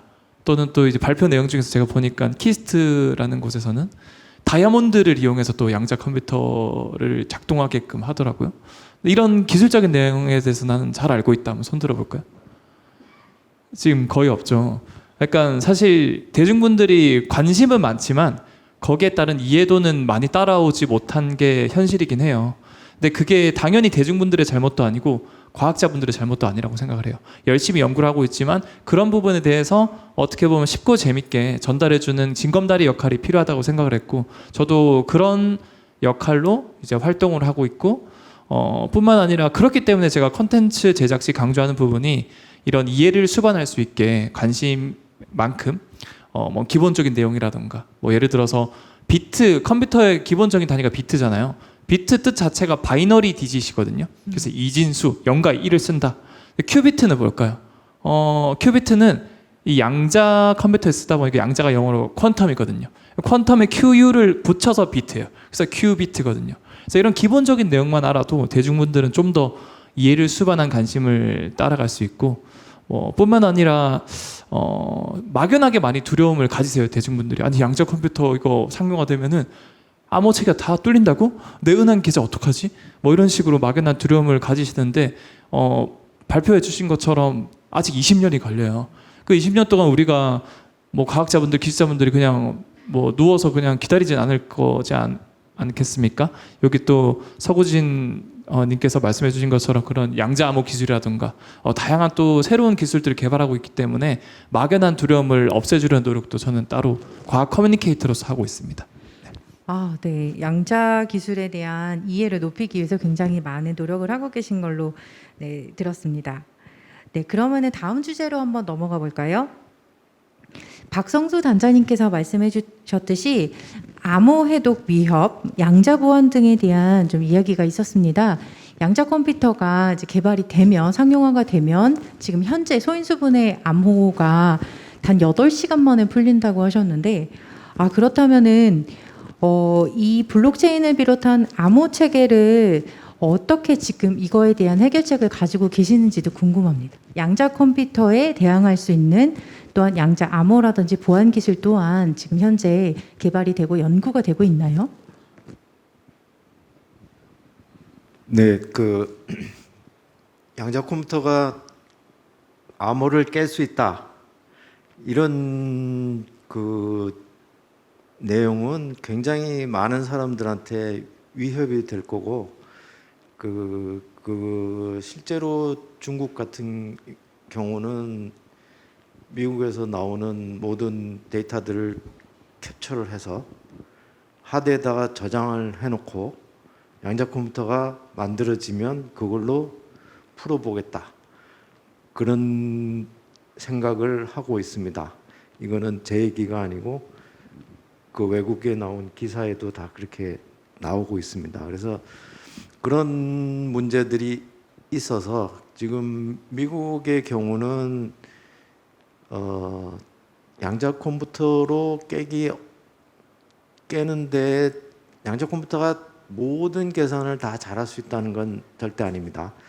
그래서 이제 그런 양자 컴퓨터도 풀기 좀 어려운 문제를 가지고 암호화를 하면 좀 괜찮지 않겠느냐 그런 걸로 해서 뭐 여러 가지 이름으로 불립니다. 포스트 퀀텀 크립토그래피 뭐 해서 포스트 퀀텀 또 뭐 퀀텀 레지스턴트 또 뭐 하나 더 있는데 하여간 그런 형태로 해서 다 같은 뜻이긴 합니다. 네, 다 같은 뜻인데 양자 컴퓨터가 나와도 조금 좀 어느 정도 안전한 그런 양자 암호 체계를 새로 만들고 있고 한 5년 정도 걸려서 계속 어떤 기술을 하면 될지 어떤 기술이 그러니까 실제로 메시지를 암호화하는 거하고 그 다음에 서명이라든지 인증 이런 것들을 할 수 있는 방법 이 두 가지 방법으로 해서 지금 표준화를 하고 진행 중에 있고 어떤 기술이 진짜 제대로 된 기술로 앞으로 다 쓸 거냐 그런 거에 대해서 이야기를 하고 있죠. 근데 이제 그 전에 이제 해야 될 그 전에 먼저 나온 것들은 뭐냐면 아까 2048 비트에 RSA 암호를 쓴다고 그랬는데 그거는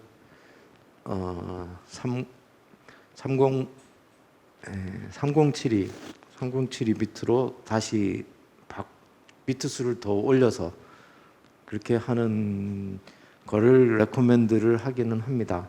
근데 이제 그분도 조금 더 근본적인 해결책으로 그런 것들을 연구를 하고 있습니다. 네. 창이 날카로워지는 만큼 방패도 더욱더 단단해지는군요. 예, 네.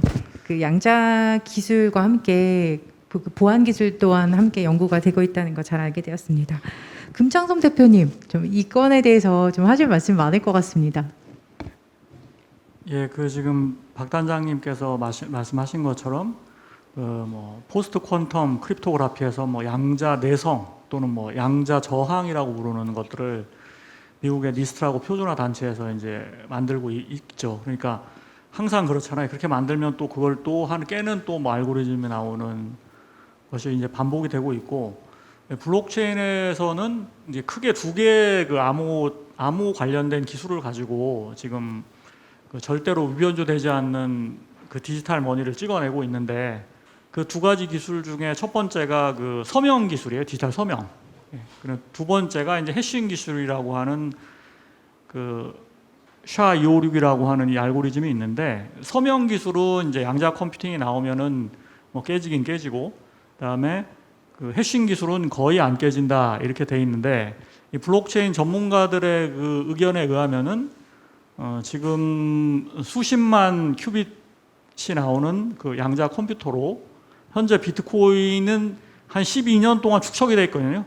그 데이터를 전부 다 바꿔야 이게 해킹이 됩니다. 이게 다 체인으로 연결돼 있기 때문에, 이 체인이 연결된 방식이 해싱으로 연결돼 있거든요. 그래서 그걸 다 뒤집으려면은 5년이 걸린다. 지금 수십만 큐빗으로.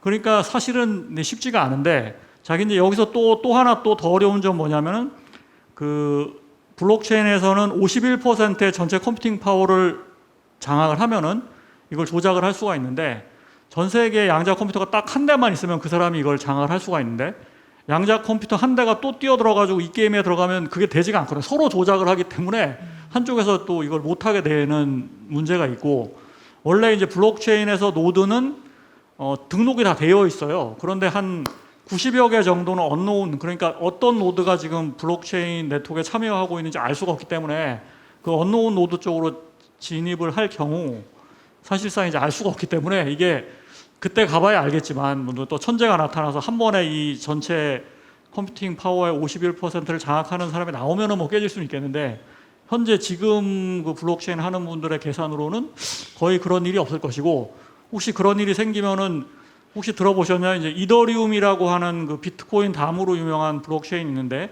이게 이제 더 이상 전기를 많이 쓰는 채굴 방식이 아니고 포스라고 하는 합의 방식으로 바꾸거든요.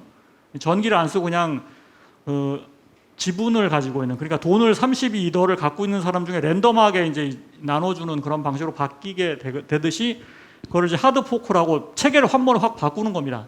그러니까 이제 양자 저항 알고리즘도 계속 올라갈 거니까, 양자 저항 알고리즘이 어느 순간에 다 비트코인 컴퓨터들을 싹 바꿔버리는 뭐 이런 방법도 있기 때문에, 이게 대비는 하고 있는 것으로 보이니까 당분간은 뭐 크게 걱정 안 해도 된다. 이게 제가 생각할 땐 그런 생각이 드네요. 저도 하나만 좀 덧붙이고 싶은 게, 좀 그 양자 컴퓨터 기술이 오면은 이런 비트코인이나 뭐 결국 블록체인 기반의 암호화폐도 다 해킹 당할 수 있다, 이런 뭐 어떻게 보면 이제 루머라고도 볼 수 있겠죠. 그런 것들이 기사로 많이 나오고 있는데, 최근에 한 영국에 그 유니버셜 퀀텀 연구팀이라고 연구진이 있어요. 그 연구진에서도 한번 계산을 해봤어요. 가장 대표적으로 이제 블록체인 기반의 암호화폐 하면 비트코인이니까, 이 비트코인은 10분마다 갱신이 되거든요. 그래서 10분 안에 모든 걸 해킹을 해야 돼요. 근데 양자 컴퓨터 지금의 아주 뛰어난 컴퓨팅 기술이라고 하더라도 그 큐비트가 약 19억 개 정도의 큐비트가 동시에 이렇게 연산을 해야만 가능한 수준이라고 하거든요. 근데 지금 이제 단장님께서 말씀해 주신 것처럼 뭐 50에서 100개 정도 성공한 수준이기 때문에 그 19억 개를 달성하는 거는 뭐 거의 먼 미래 이야기고, 그래서 그 기간 동안은 충분히 또 이제 금창섭 대표님께서 말씀해 주신 것처럼 다양한 것들이 대비되고 있으니까 이런 막연한 두려움은 없었으면 한다라는 맥락입니다. 네.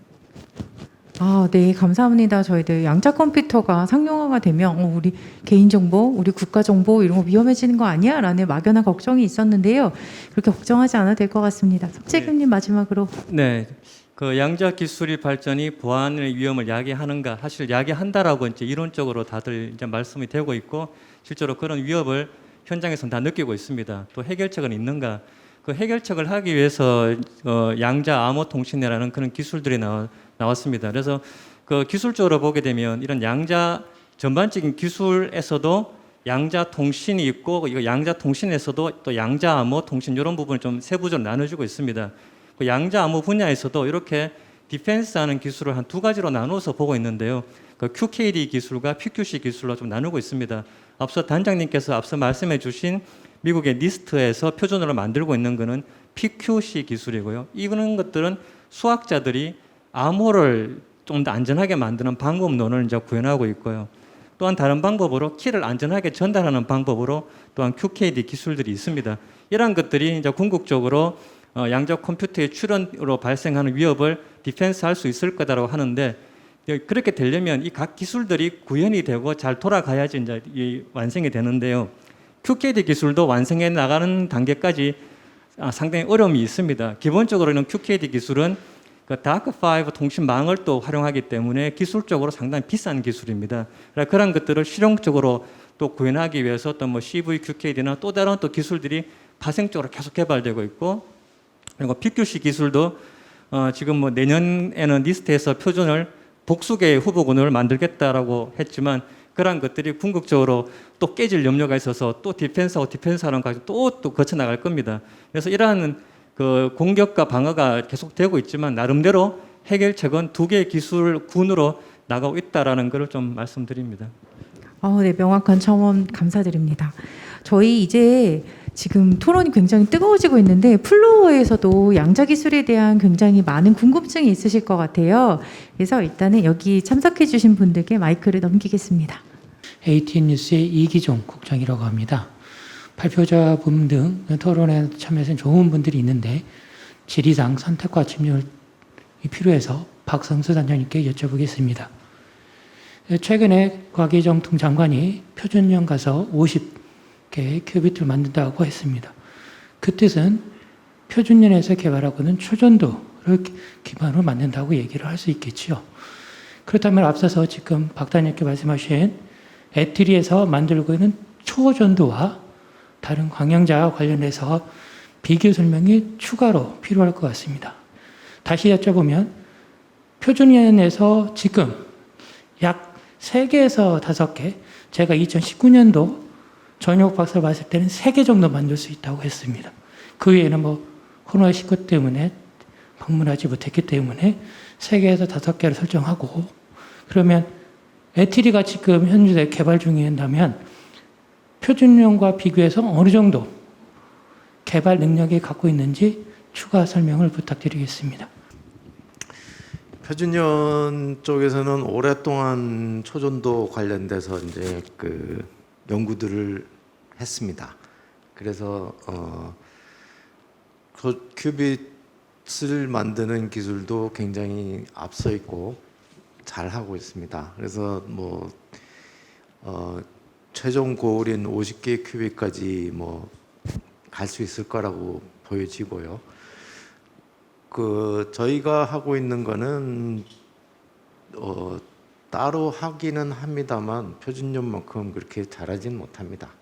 그래서 저희가 만들고 있는 거는 큐빗 칩을 가지고 그 다음에 그것을 실제로 소프트웨어 코딩을 하면 그게 큐빅 컴파일이 돼서 그러니까 파이썬 같은 걸로 이렇게 쭉 프로그래밍을 하면 그게 컴파일이 돼서 그 큐빅 칩을 오퍼레이션을 하고 그 다음에 다시 그 결과를 다시 읽어오고 그러는 그 전체 컴퓨팅 시스템을 만들고 그 시스템을 만드는데 좀 주력을 하고 있고 그거 자체도 어느 정도는 클라우드 서비스도 되도록 어느 정도까지는 만들어놓은 정도입니다. 그래서 표준년이 하고 있는 그 큐빗 자체하고는 조금 결이 다르긴 합니다. 그래서 조금 차별화가 좀 서로 있다고 보시면 되겠습니다.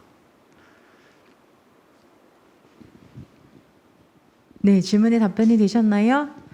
네, 두 번째 질문 받겠습니다. 예, 안녕하세요. 저는 저희 국가수리과학연구소에 있는 연구원이고 전기환이라고 합니다. 저 다름이 아니라 아까 양자 센서 기술 말씀해 주셨는데 제가 의료 영상을 하다 보니까 이제 그게 의료 쪽 영상기기로 발전을 할 것 같은데 혹시 그런 쪽 연구가 진행되고 있는 게 있는지 궁금합니다. 네, 박성수 단장님께서 답변. 제가 답변 드린 게 낫겠죠. 의료 영상은 굉장히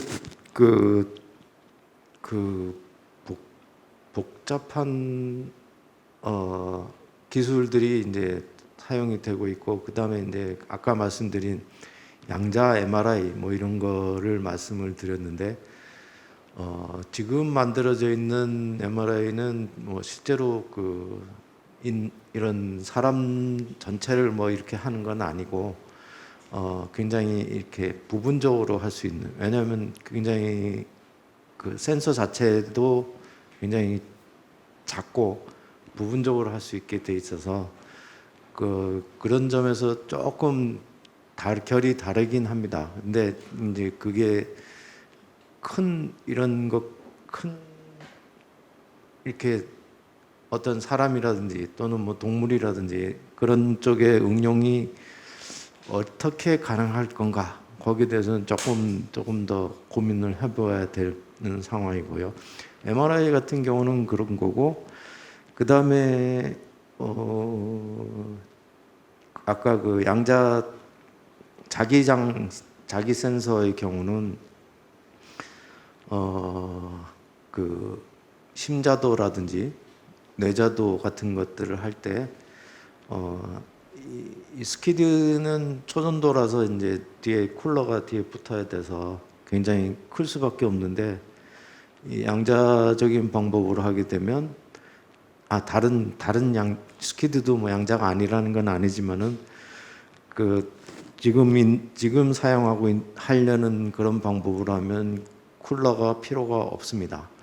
그래서 아마 조금 더 쉽고 편하게 또는 여러 군데를 할 수 있는 그런 형태로 이제 갈 거고, 그래서 조금 의료 쪽의 응용은 지금 굉장히 초기 단계라고 보시면 되겠습니다. 네, 세 번째 질문입니다. 마이크를 전달 주시면은. 네, 저는 저 원자력 연구원에 근무하는 김성수라고 합니다. 지금은 이제 퇴직해서 저 위쪽 연구원으로 있는데요. 제가 이제 이 안내를 보면서 저는 이제 이런 생각을 했어요. 이게 사실 기초과학의 싸움인 걸 거라고 생각을 하는데, 제가 이제 여기 한국에 있는 많은 기관들이 참여했다고 하는 것 중에 보면 기초과학을 한 곳이 뭐 거의 하거나 한 곳이 거의 없는 것처럼 전 느껴져요. 그래서 이제 제가 이제 이게 질문이자 뭐 저의 의견인데, 저는 사실 이게 잘 되기를 이제 바라는 마음이고, 여기 계신 분 모두 마찬가지일 텐데, 이게 이제 저는 뭐 재료를 했는데 거기도 사실 우리가 다 알만한 건 다 알려져 있다 이렇게 생각하지만 그렇지 않거든요. 근데 이제 저는 이게 사실상의 승부는 예를 들면 누가 몇 겹을 깠느냐, 누가 어느 쪽을 깊이 들여다 봤느냐에 의해서 승부가 결정될 거라고 봐요. 그래서 저는 이제 여기 이제 우리나라 전 연구과제 추진 방식이 항상 언제까지 뭘 하고 돈 얼마 쓰고 이렇게 한다는 걸 내라고 그러는데, 사실 모르는 걸 해야 하잖아요. 근데 이걸 써내지 않으면 또 돈을 안 줘. 그러니까 이게 이제 딜레마예요. 그래서 저는 이제 저의 의견은 질문은 뭐냐면, 실제로 이제 어차피 기초과학의 싸움인데, 지금 뭐 여기 아까 3단계 이제 계획을 쓴데 기초과학 하겠다고 하면 아마 돈을 안 줬을지도 모르죠. 근데 사실은 저는 아까 후지츠처럼 어떤 로직을 달리 해가지고 다른 접근 방법이 나올 수 있듯이, 저는 저의 의견이나 질문은 좀 아주 진실하게 기초적인 걸 뚫던지, 안 그러면 아주 좀 엉뚱한 짓을 하든지, 이런 방법 같은 걸 좀 고려해 주십사 하는 저의 의견 같은 걸 한번 말씀드려 봅니다. 네, 박사님 그 응원의 말씀으로 듣겠습니다. 네, 좋은 아이디어신가요, 단장님? 잠깐만 코멘트를 하나 드리면은, 지금까지 제가 말씀드린 거는 된다고 알려진 방법에 대한 이야기입니다. 될 거라고 알려진 방법에 대한 이야기고, 아까도 말씀드렸지만 금방 안 될 거라고 말씀드린 거는 성능이 그만큼 안 나오기 때문에 그런 거거든요. 그러면 그 성능을 그럼 높이는 방법을 새로 만들어내면 될 거 아니냐. 아주 간단한 솔루션이죠. 그래서 그거를 위해서 많은 사람들이 다른 연구들을 하고 있습니다.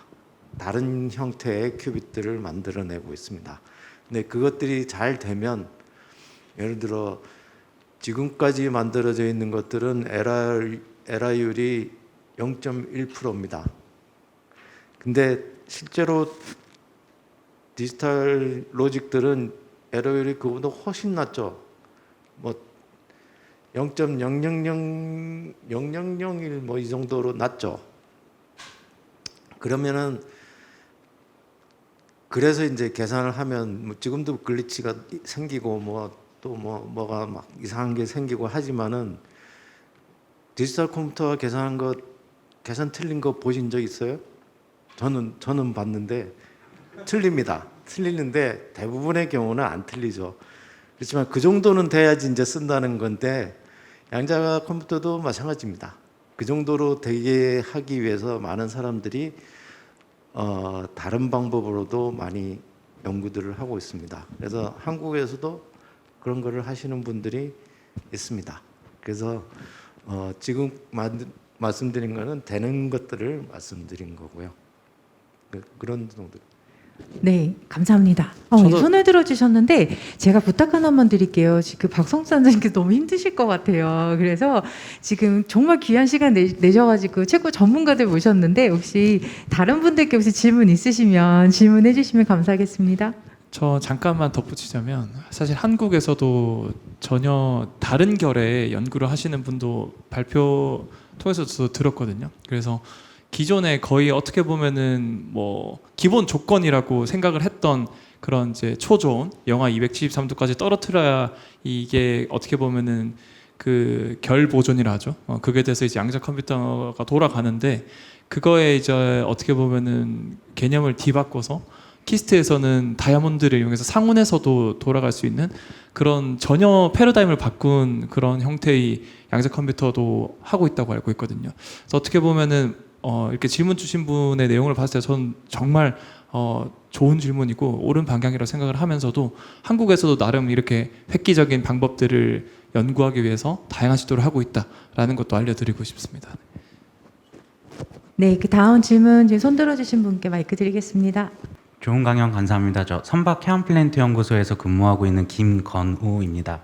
저는 제가 개인적으로 CFD를 좀 베이스로 하다 보니까, 이제 CFD 쪽에서는 이전 계산 결과를 이제 저장해 놨다가 다음 계산에 다시 넣어서 계산하는 이터레이션 계산이 많다 보니, 이 CPU뿐만 아니라 이 메모리까지 합쳐지는 시스템 성능이 좀 중요합니다. 그래서 실제로 요즘 저희 쪽에서는 뭐 10,000코어, 뭐 15,000코어 이렇게 HPC 단위계로 이게 시스템을 구축을 해놔도 그런 문제가 있다 보니까 인터커넥트 속도 때문에 이게 생각보다 원하는 속도가 안 나오는 경우가 많은데, 이제 양자 컴퓨터는 이제 오늘 강연 주신 거 보니까 이제 양자 통신 뭐 이런 것까지 이용하면은 이런 시스템 단위 성능도 이제 높일 수 있을 거라고 상상은 되는데, 혹시 그런 연구가 혹시 있는지 하나 궁금하고요. 그 다음은 제가 생각했을 때 이제 CPU 기반의 컴퓨팅이 이제 이렇게 범용적으로 여러 분야에서 쓸 수 있는 게 운영체제라는 안정적인 시스템이 개발됐고, 그 운영체제를 기반으로 이제 프로그래밍이라는 그 언어가 이제 개발이 돼서 범용적으로 쓰일 수 있었다고 생각을 하거든요. 그러면 이제 만약에 이 양자 컴퓨터도 안정적인 운영체제, 나아가서 안정적인 프로그램 언어까지 개발되려면 혹시 얼마나 남았는지 좀 궁금해서 좀 여쭤보고자 합니다. 네, 단장님이 답변 많이 하셨으니까 첫 번째 것만 제가 간략히 좀 말씀드리겠습니다. 그 현재 양자 컴퓨터는 우리나라에서 50큐비트를 만들겠다라고 앞으로 향후 몇 년 안에 이제 선언을 한 상태고, 전 세계적으로는 제법 큰 규모가 나와 있는 상태이기도 합니다. 그게 이제 고전 컴퓨터로 비춰보게 되면 아주 옛날에 그 ENIAC이나 이런 컴퓨터를 상상할 수 있는 수준이라고 보실 수 있거든요. 그 시점에서 저 컴퓨터 네트워크를 지금 논할 수 있느냐, 이제 그 문제를 좀 말씀도 되기도 합니다. 그래서 양자 컴퓨터가 아주 초기의 어떤 형태인데 그런 이제 분산 양자 컴퓨팅 이런 것을 할 수 있는 시점 논하기 좀 이런 시기는 하지만 사실 미국에서는 이미 이런 관련된 연구가 좀 진행되고 있습니다. 그래서 미국에서는 그 스몰 스케일 퀀텀 컴퓨터 프로토타입 간의 어떤 통신은 연구는 되고 있지만 그것을 통해서 전반적인 HPC가 추구하는 그런 병렬 컴퓨팅이나 그런 하이 퍼포먼스 컴퓨팅을 논하기에는 현 시점은 너무나 이런 시점이라고 좀 말씀을 드릴 수 있고요. 그렇지만 연구가 되고 있다는 것을 단서로 나중에는 분명히 그런 쪽으로도 갈 거다라는 것도 동시에 말씀을 드립니다. 네, 답변 감사드리고 두 번째 질문에 대해서는 답변이 지금 안 되신 것 같은데 괜찮으신가요? 아, 네네네네. 그러면은 다음 질문 하나만 받겠습니다. 젊은이들, 특히 중고등학교 학생들한테 양자 컴퓨팅이 너희 세대에서는 아주 굉장히 너희들이 참여해야 할 중요한 분야다. 이거를 더 강조를 해주고 싶은데 어떤 식으로 강조를 하면 좋겠습니까? 키워드 되는 거 3가지 정도만 제시해 주시면 고맙겠습니다. 특히 이선호 커뮤니케이터님께 여쭤봅니다. 감사합니다. 네. 저도 사실 양자 컴퓨터 기술 자체가 내용 부분도 어려운 부분도 있고 해서 이것들이 어떻게 보면 자라나는 이런 알파 세대라고 하죠. 초중고등학교, 뭐 대학교 학생들한테 얼마나 이게 중요하고 파급력이 있는지에 대해서 이해를 시켜주기 위해서 예를 드는 게 뭐 이제 가장 이제 좀 약간 많이 과장을 하자면 뭐 은행에서 우리가 보통 비밀번호를 이제 4자리 누르지 않습니까? 기본적인 비밀번호가 있는데 그거 만약에 어떤 해킹범이 해킹을 하고 싶다. 그럼 결국에는 알려면은 0000부터 9999까지 0001, 0002, 0004 물론 횟수 제한이 없다고 했을 때도 거의 10,000번에 해당하는 숫자를 눌러봐야 되잖아요. 그게 기존의 이런 디지털 컴퓨터 방식이었다면은 양자 컴퓨터는 이게 동시가 가능해요. 그래서 0000부터 9999까지 동시에 이거를 다 눌러볼 수 있다라고 이해를 하시면 될 것 같아요. 그러면은 기존의 컴퓨터는 그거를 다 하긴 하는데 굉장히 오랜 시간이 걸리겠지만 양자 컴퓨터는 동시에 0000부터 뭐 5544, 뭐 6786, 9999 동시에 다 눌러보고 풀리는 거는 7821번입니다. 이렇게 이해를 하시면은 기존의 그런 디지털 컴퓨터에 비해서 양자 컴퓨터가 가질 수 있는 우월성, 뭐 계산이라든가 이런 영역에 대해서 굉장히 획기적으로 빠르게 우리가 혜택을 받을 수 있을 것이다 라고 말씀을 드릴 수 있을 것 같고요. 그것뿐만 아니라 사실은 이 박상수 단장님께서 말씀해 주신 내용 중에서 이 양자 컴퓨터 자체가 혜택을 받을 수 있는 분야라든가 아니면은 나아갈 수 있는 그런 방향들 중에서 최적화라 그러죠.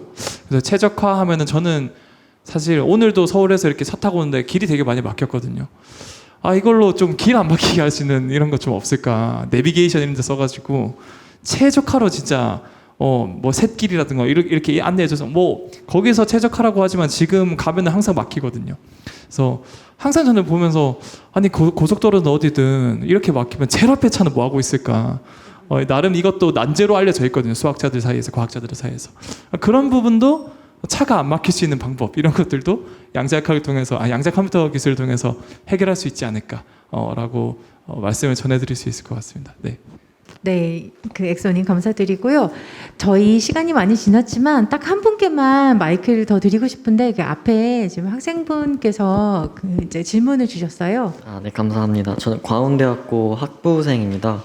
서구진 책임연구원분께 이제 질문 드리고 싶은데 이제 큐비트라는 게 이제 전자의 스핀 상태라든가 편광이라든가 어떤 에너지 준위를 이용한 그런 시스템이라고 말씀해 주셨는데 그러면은 구체적으로 큐비트 소재로 이용할 수 있는 물질들의 조건은 무엇이 있는지 또 그리고 큐비트의 개수를 늘리는 데 있어서 한계점이 무엇인지 궁금합니다.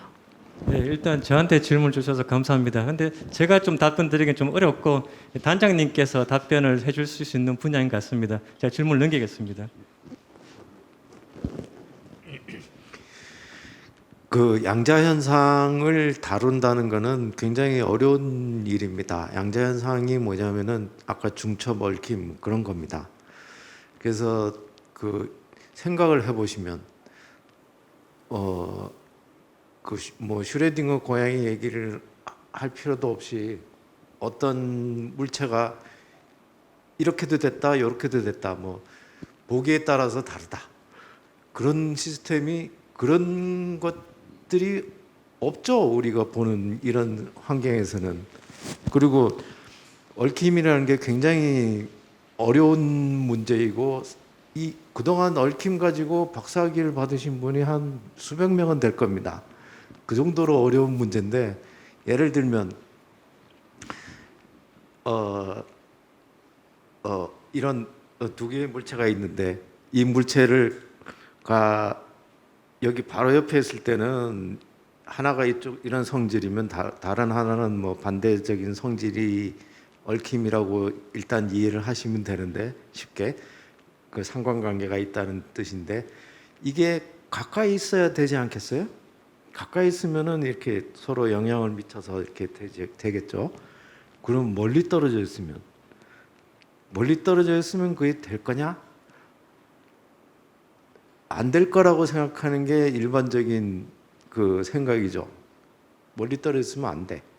근데 된단 말이죠. 이거는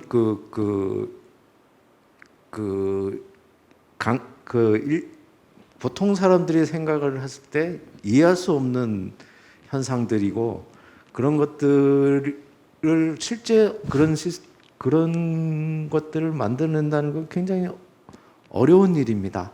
아까 말씀드린 컨트롤드 낫 하면은 두 개의 상태가 1일 때 맨 마지막 게 바뀌는 거예요. 그런 현상을 자연에서 본 적이 있나요? 없죠. 그러니까 자연에서 그냥 보통 이렇게 볼 수 있는 자연 현상하고는 굉장히 다릅니다.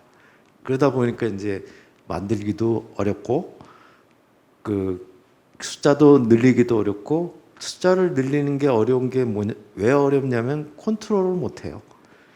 이 컨트롤하는 게 굉장히 어렵습니다. 그래서 숫자를 막 100개, 200개 늘릴 수 있어요. 근데 뭐 컨트롤을 못해서 지금 굉장히 어려움을 겪고 있는 거고 그러한 양자 현상을 나타낼 수 있는 게 뭐 이렇게 양자역학을 쭉 해보니까 전자, 원자, 핵, 스핀, 그 다음에 또 원자의 레벨, 핵 스핀도 다 에너지 레벨이 있습니다. 그래서 결국은 다 인공 원자들인데 인공적으로 원자처럼 행동하도록 만든 거죠. 에너지 레벨을 갖고 있는. 그래서 그런 것들을 만들려면 굉장히 어렵습니다. 그래서 아까 말씀드린 뭐 트랜지스터나 이런 게 아니라 굉장히 어려운 방법으로 어렵게 컨트롤해서 숫자도 어렵게 늘려서 그리고 그 이상한 현상들을 다 나타낼 수 있도록 만들어야 되고 그리고 그게 굉장히 오랫동안 지속이 돼야 계산을 할 수가 있습니다. 뭐 계산 100만 번 해야 되는데 10번 하고 나면 그 성질을 잃어버리면은 안 되겠죠. 그러면 이제 그런 것들을 쭉 다 해야 되는 게 이 숙제들입니다. 그리고 사실은 그런 것들이 여러분들이 하셔야 되는 일이죠. 학생을 더 열심히 공부해서 저희가 못하고 있는 것들을 풀어줘야 됩니다. 그래서 그런 것들을 해주시면 되겠습니다. 제가 짤막하게만 좀 보충을 해드리고 싶은데 사실 이것도 결국 양자역학 이야기로 넘어갈 수밖에 없는데 양자역학에서 우리가 뭔가 이런 물건뿐만 아니라 모든 물질들이 관측을 안 하면은 파동처럼 있다가 뭔가 관측을 하면은 갑자기 입자로 나타난다라는 거죠. 그게 과거부터 슈레딩거나 보어부터 지금까지 관측된 현상인데 이 관측이라는 게 사실 굉장히 인간 중심적인 거거든요. 뭔가 관측이란 건 광자가 부딪혀서 우리 눈에 들어온다. 근데 이것뿐만 아니라 모든 물질이 서로 상호작용한다는 것 자체가 관측이라고 보면 돼요. 그러면 이렇게 상호작용하는 것을 통해서 입자로 나오는데 우리 양자 컴퓨터의 관건은 입자로 나오면 안 되고 중첩 파동으로 존재해야 이게 돌아갈 수 있는 거거든요. 그러면 어떻게든 이 작은 입자들이나 양자들이 서로 상호작용하지 않게끔 만들어주는 환경이 조성이 돼야 되는데 그게 힘들다는 거고, 그렇게 상호작용하지 않게 파동으로 중첩으로 만들 수 있는 환경은 다양한 연구시설에 다양한 방법을 쓰고 있는 거죠. 그래서 키스트에서 다이아몬드를 통한 방법도 있고, 또 뭐가 있을까요? 진공 상태를 만들면 거기에 있는 공기 분자들이 거의 없기 때문에 상호작용하는 확률이 낮아지겠죠. 그걸 통해서도 중정업을 만들 수도 있을 거고, 가장 많이 쓰는 게 영하 273도까지 떨어뜨리면 모든 입자들이 있어도 움직이지 못하잖아요. 그러면 상호작용하는 게 힘들겠죠. 그래서 이러한 상호작용을 못하게끔 중첩 상태로 만들어주는 환경을 조성하는 게 어떻게 보면 가장 힘든 거고, 하나도 힘든데 그걸 이제 2개, 3개, 50개, 100개, 1000개로 늘린다고 하니까 어떻게 보면 대단하신 거라고 볼 수 있는 거죠. 네, 결론은 우리 꿈나무이신 미래인재께서 공부를 열심히 해야 된다. 그래서 이 문제를, 어려운 문제를 풀어야 한다. 네, 이런 결론으로 한번 맺어보겠습니다. 네, 아쉽지만 약속된 시간이 다 되었습니다.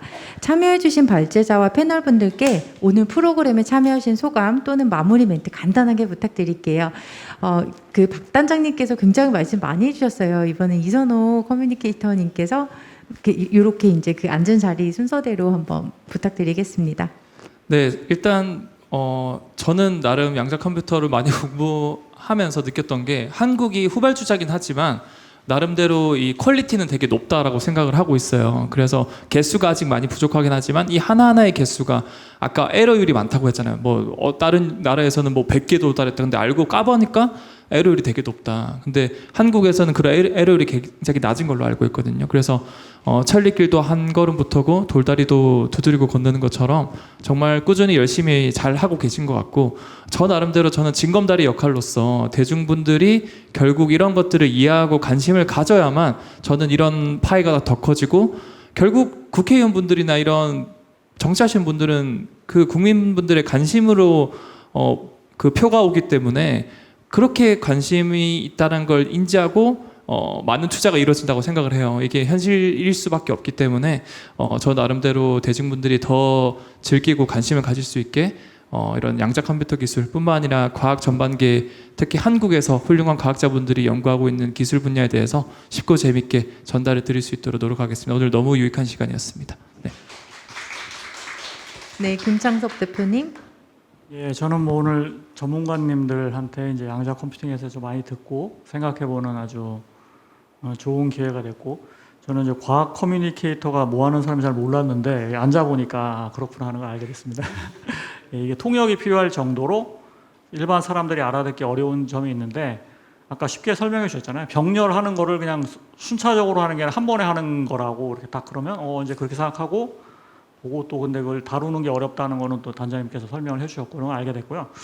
약간 이 생태계 관점으로 보면은 갈 길이 굉장히 먼 것으로 보입니다. 애니악이라고 그러면은 지금 우리가 쓰고 있는 컴퓨터까지 언제 점프가 될지 모르지만, 그럼 이럴 때는 사실 경쟁을 해서 뭐 이 연구소에서 하는데 저 연구소에서는 또 왜 하냐 뭐 이런 거보다는 사실 결이 틀리거든요. 저쪽에서는 뭐 예를 들면 하드웨어에 집중하고 있다면 이쪽은 또 뭐 이걸 잘 쓸 수 있는 그 소프트웨어에 집중할 수 있다고 볼 수도 있는 거기 때문에, 그런 부분에서의 어떤 그 소통과 협력 이런 게 굉장히 중요한 걸로 지금 보입니다. 특히 초창기에는 이거를 뭐 이렇게 막 그 어느 쪽에서 다 이거를 다 해서 우리가 주도해가지고 여기서 뭐 하겠다 이런 거보다는 좀 중복이 되더라도 다양성이 인정돼야 거기서 이제 새로운 시도들이 나오면서 이게 결합이 일어나고 이렇게 보여지기 때문에, 특히 이제 국가라든가 아니면 출연연 같은 데서 예산을 좀 확보해가지고 그런 그 소통과 협업을 할 수 있는 장이 좀 만들어지는 게 좀 필요하지 않을까, 현 시점에서는. 그래야 이게 앞으로 나아갈 수 있고 좀 국가적으로도 미래 먹거리를 준비하는 그런 방향성이 아닌가 생각해 보았습니다. 네, 의미 있는 말씀 감사드립니다. 서구진 책임님. 네, 양자 기술을 저도 같이 일을 하면서 몇 가지 느낀 것 중에 가장 큰 것이 뭐냐면, 그 사이언스가 IT를 리딩한 많은 사례들이 있습니다. 그 예를 들면은 우리가 하는 와이파이 기술도 천문학에서 이렇게 라디오가 이렇게 상용적으로 실용적으로 나온 케이스고요.